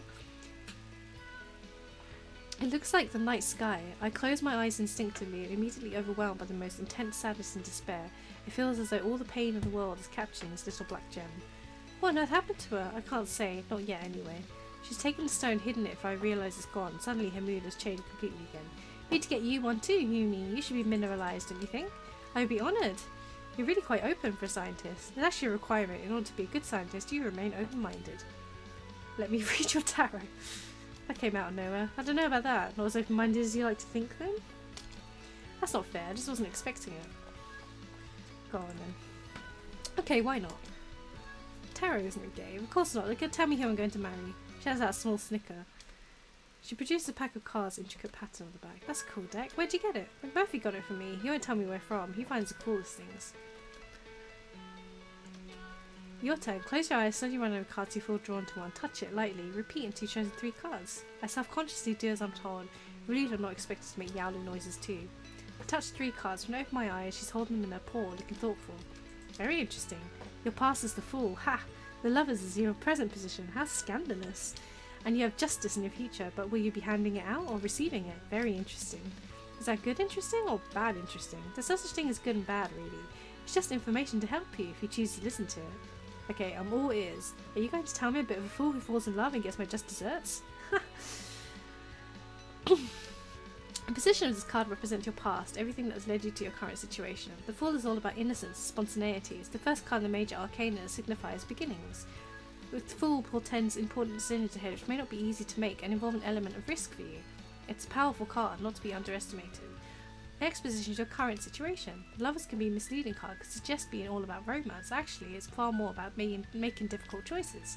It warns you need to consider things very carefully, because although positive outcome is more indicated when this card is present, it also reminds us that pain is seldom unavoidable. Finally, we have your outcome card, Justice. This augurs well for you, human. It's the most karmic of the tarot cards. If you behave with integrity, loyalty, and courage, you'll achieve fantastic results and gain the highest possible successes. Beware though, the sword cuts both sides of the blade. If you sow the seed of discord, you will reap disharmony in your life. Thank you, that's fantastic. You're really good. What did it mean? Oh, really, Yumi? What did I say about listening? I heard every word, just don't know what it means. Then go away and think about it. I will. I'll try. Just remember, it's all about interpretation. And listening? Interpreting the cards is listening. You need to listen to your inner voice, and the cards will help you hear it. I have much to learn. And I am happy to teach you, Yumi. She's beaming and glowing in a strange half-light of a magical cave. The effect is quite hypnotic. Well, I shall look forward to that. Right now I have a date with a microscope. Soon, Humi, soon.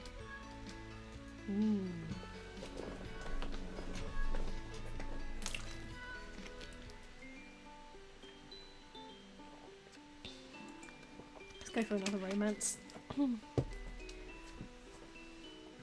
We could have romanced Ravenpaw actually.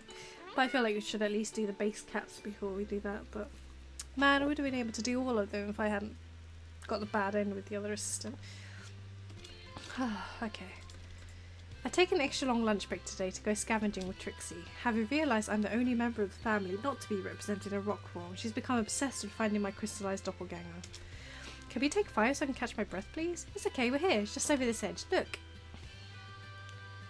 As I catch up, I instantly see what she's referring to.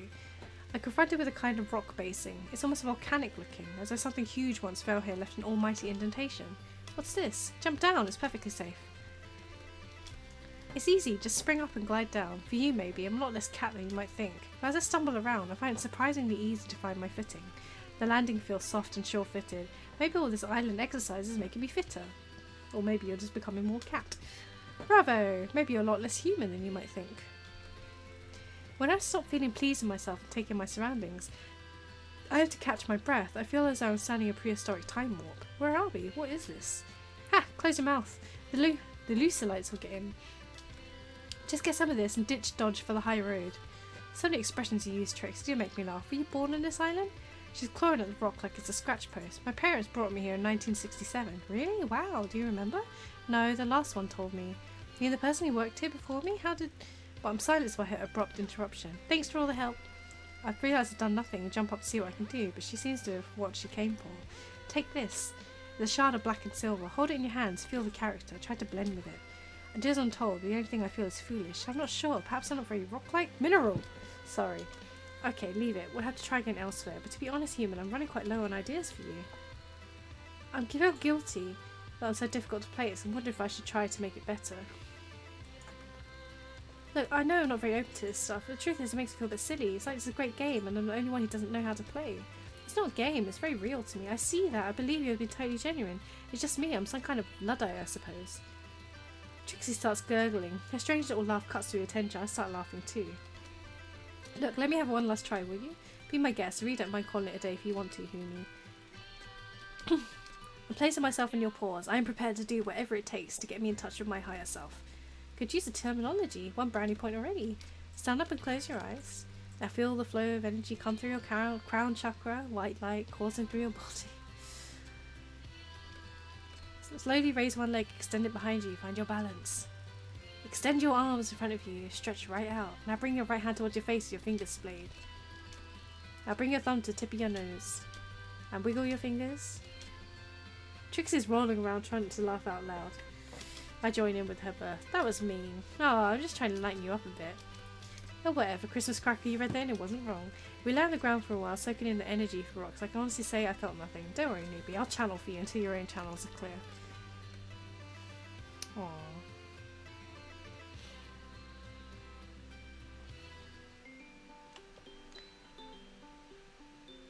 Let's get some rest. Whew. Energy's been restored. Magic!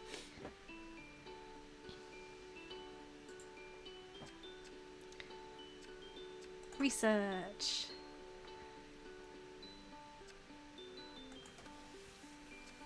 experimental medicines, lunch meeting, growing pains. Let's do medical trial.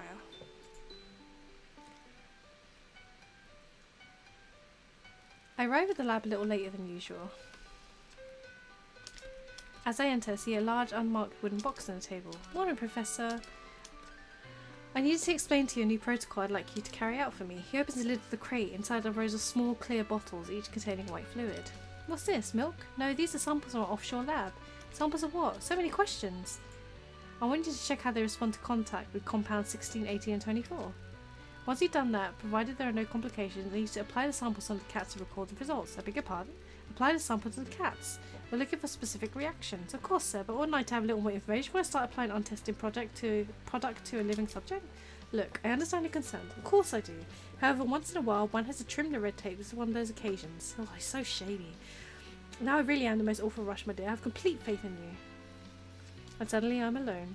I pick up one of the samples on the box. It looks like a miniature milk bottle, but the fluid inside is creamier than milk. I retrieve the compounds from the cabinet that the professor wanted me to test and spend some time combining them with the sample. From what I can tell, the compounds are some kind of organic material. No one's told me where they came from or what they actually are. I look at them under the microscope one by one and add a little to the sample. It's a bit like glue, so it's hard to get it to combine. But once I do, something odd happens. The dead cells that make up the compounds seem to start to move excitedly. They aren't coming back to life exactly, but they are behaving like living cells. Ooh, creepy. I have no idea what this stuff is, but I do know that I feel uncomfortable applying it to live subjects. Look at the cats in their cages. They look back at me with trusting eyes. No, I'm not going to do it. If the professor continues to withhold information, I think it's only right I put the responsibility back on him. He can carry out this procedure himself. I send Purrfect a message from my catalogue. Professor, I feel I cannot continue my task today until I understand the implications of what it is I'm being asked to do to the cats. I don't get a reply right away. Eventually, he replies.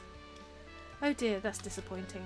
I'd be happy to comply if you just give me a little more information. If you really are having such difficulties, in carrying out your duties, perhaps it would be best for me to find someone who is better equipped. I'm afraid I may lose my job if I don't administer the sample.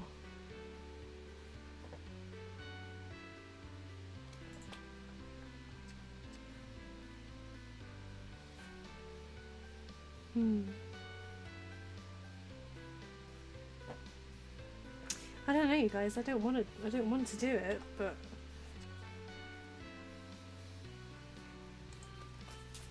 I feel the implicit threat. I'm sorry to see it that way, sir. I love my job here. This oversteps the personal boundary. Collect your things. You can catch the boat in the morning. Oh shit! I still can't. Well, bad end. I still can't quite believe it happened. I'm really heading home already. I went to see the professor in his tent last night to discuss our difference of opinion. I was hoping to straighten things out, but he wasn't there. I received a curt message asking that I'd be on the boat first thing in the morning. So here I am, heading to the jetty. I feel very alone. No one to wake me off. Oh well, it's too late for regrets now. I shall focus on the excitement of return to my old life. Strange. Even after such a short time, I can't seem to remember much about my life before. Joe takes my bag and helps me onto the boat. That was quick. You drink all the boss's whiskey or something? Something. He looks at me suspiciously. Must be bad then. Playing with the cats instead of working? Let's just go, shall we? I can't wait to get home. And where would that be? Huh? Home. You do know where your home is, don't you? Don't be daft. But for some reason my mind won't focus and I can't seem to— oh no, he's gonna get shot like the other one. Where then? Oh! Don't worry, you just sit there for a minute. Dad? Uh-oh. Uh-oh. Uh-oh. Oh no. This one can't even remember their own name. What? Yes I can. It's before I can answer, the old man has pulled what looks like a gun from his coat and is aiming it at me. It's not personal. We just have to take precautions. Can't have any problems reaching the mainland now, can we? Oh shit. R.I.P. hot dog. Elementary extras research 8. It's complicated with tricks. Oh man, 2 out of 3 successful dates. Ending achieved. You've been sacked. Shit. Is that it? Oh no.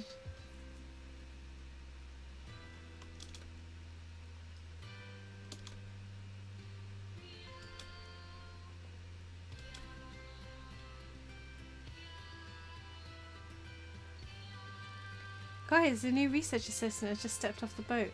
I ran as fast as I could. We already know about the arrival. Had you been on time for the meeting, you would understand that it doesn't matter anymore. What doesn't matter? I'm afraid you missed the most important point in the agenda, Trix. We've been outvoted. Outvoted? Yeah, sucks to be you. But that's not fair. You can't vote without me present. Apparently we can. I tried to cause a delay if that's any consolation, my dear. But I was gathering intel to make the vote more informed. I can assure you the new assistant looks much more promising than any we've had so far. Oh, you know this plan doesn't work. We've got to start. We've cataphied far too many humans already. It's all rather exhausting doing the same thing over and over and expecting different results. If you do what you always did, you'll get what you always got. But that's ridiculous. The more we try, the greater chances of success. Don't quit 5 minutes before the miracle. What if this one is the one? The one who will free us, the one who will figure it all out. Please, I adore you, my dear. You really are so naive. Figure it all out? Forgive my merriment, but it is all rather amusing. What's so funny about it? I think what Snooty is saying is that humans don't seem able to get the right balance to be of much real help to us. Oops, sorry guys. All work and no play. Makes Jack a dull boy. They burn themselves out with work, or just laze around all day canoodling with the cats, or make rash choices they can't take back. Whoops. So we need to help them get the right balance. I can't give up without a fair shot at it, please. I'm with you. I believe if we monitor them more closely, we may have a chance. Murph, you're a gambler. Take one last punt, eh? How can I say no to that angelic face? Hurrah, revote. Oh man. Well, can we just get on with it? I'm missing out on some important beauty sleep. Cast your vote. They're going to give me another chance. Because I gone done goofed.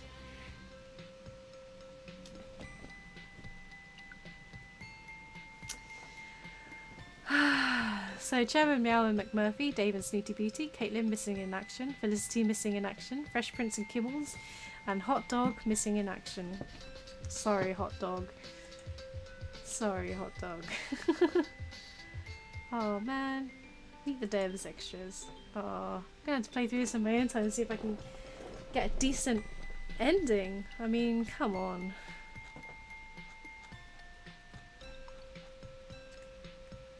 Damn it, you guys. Meow.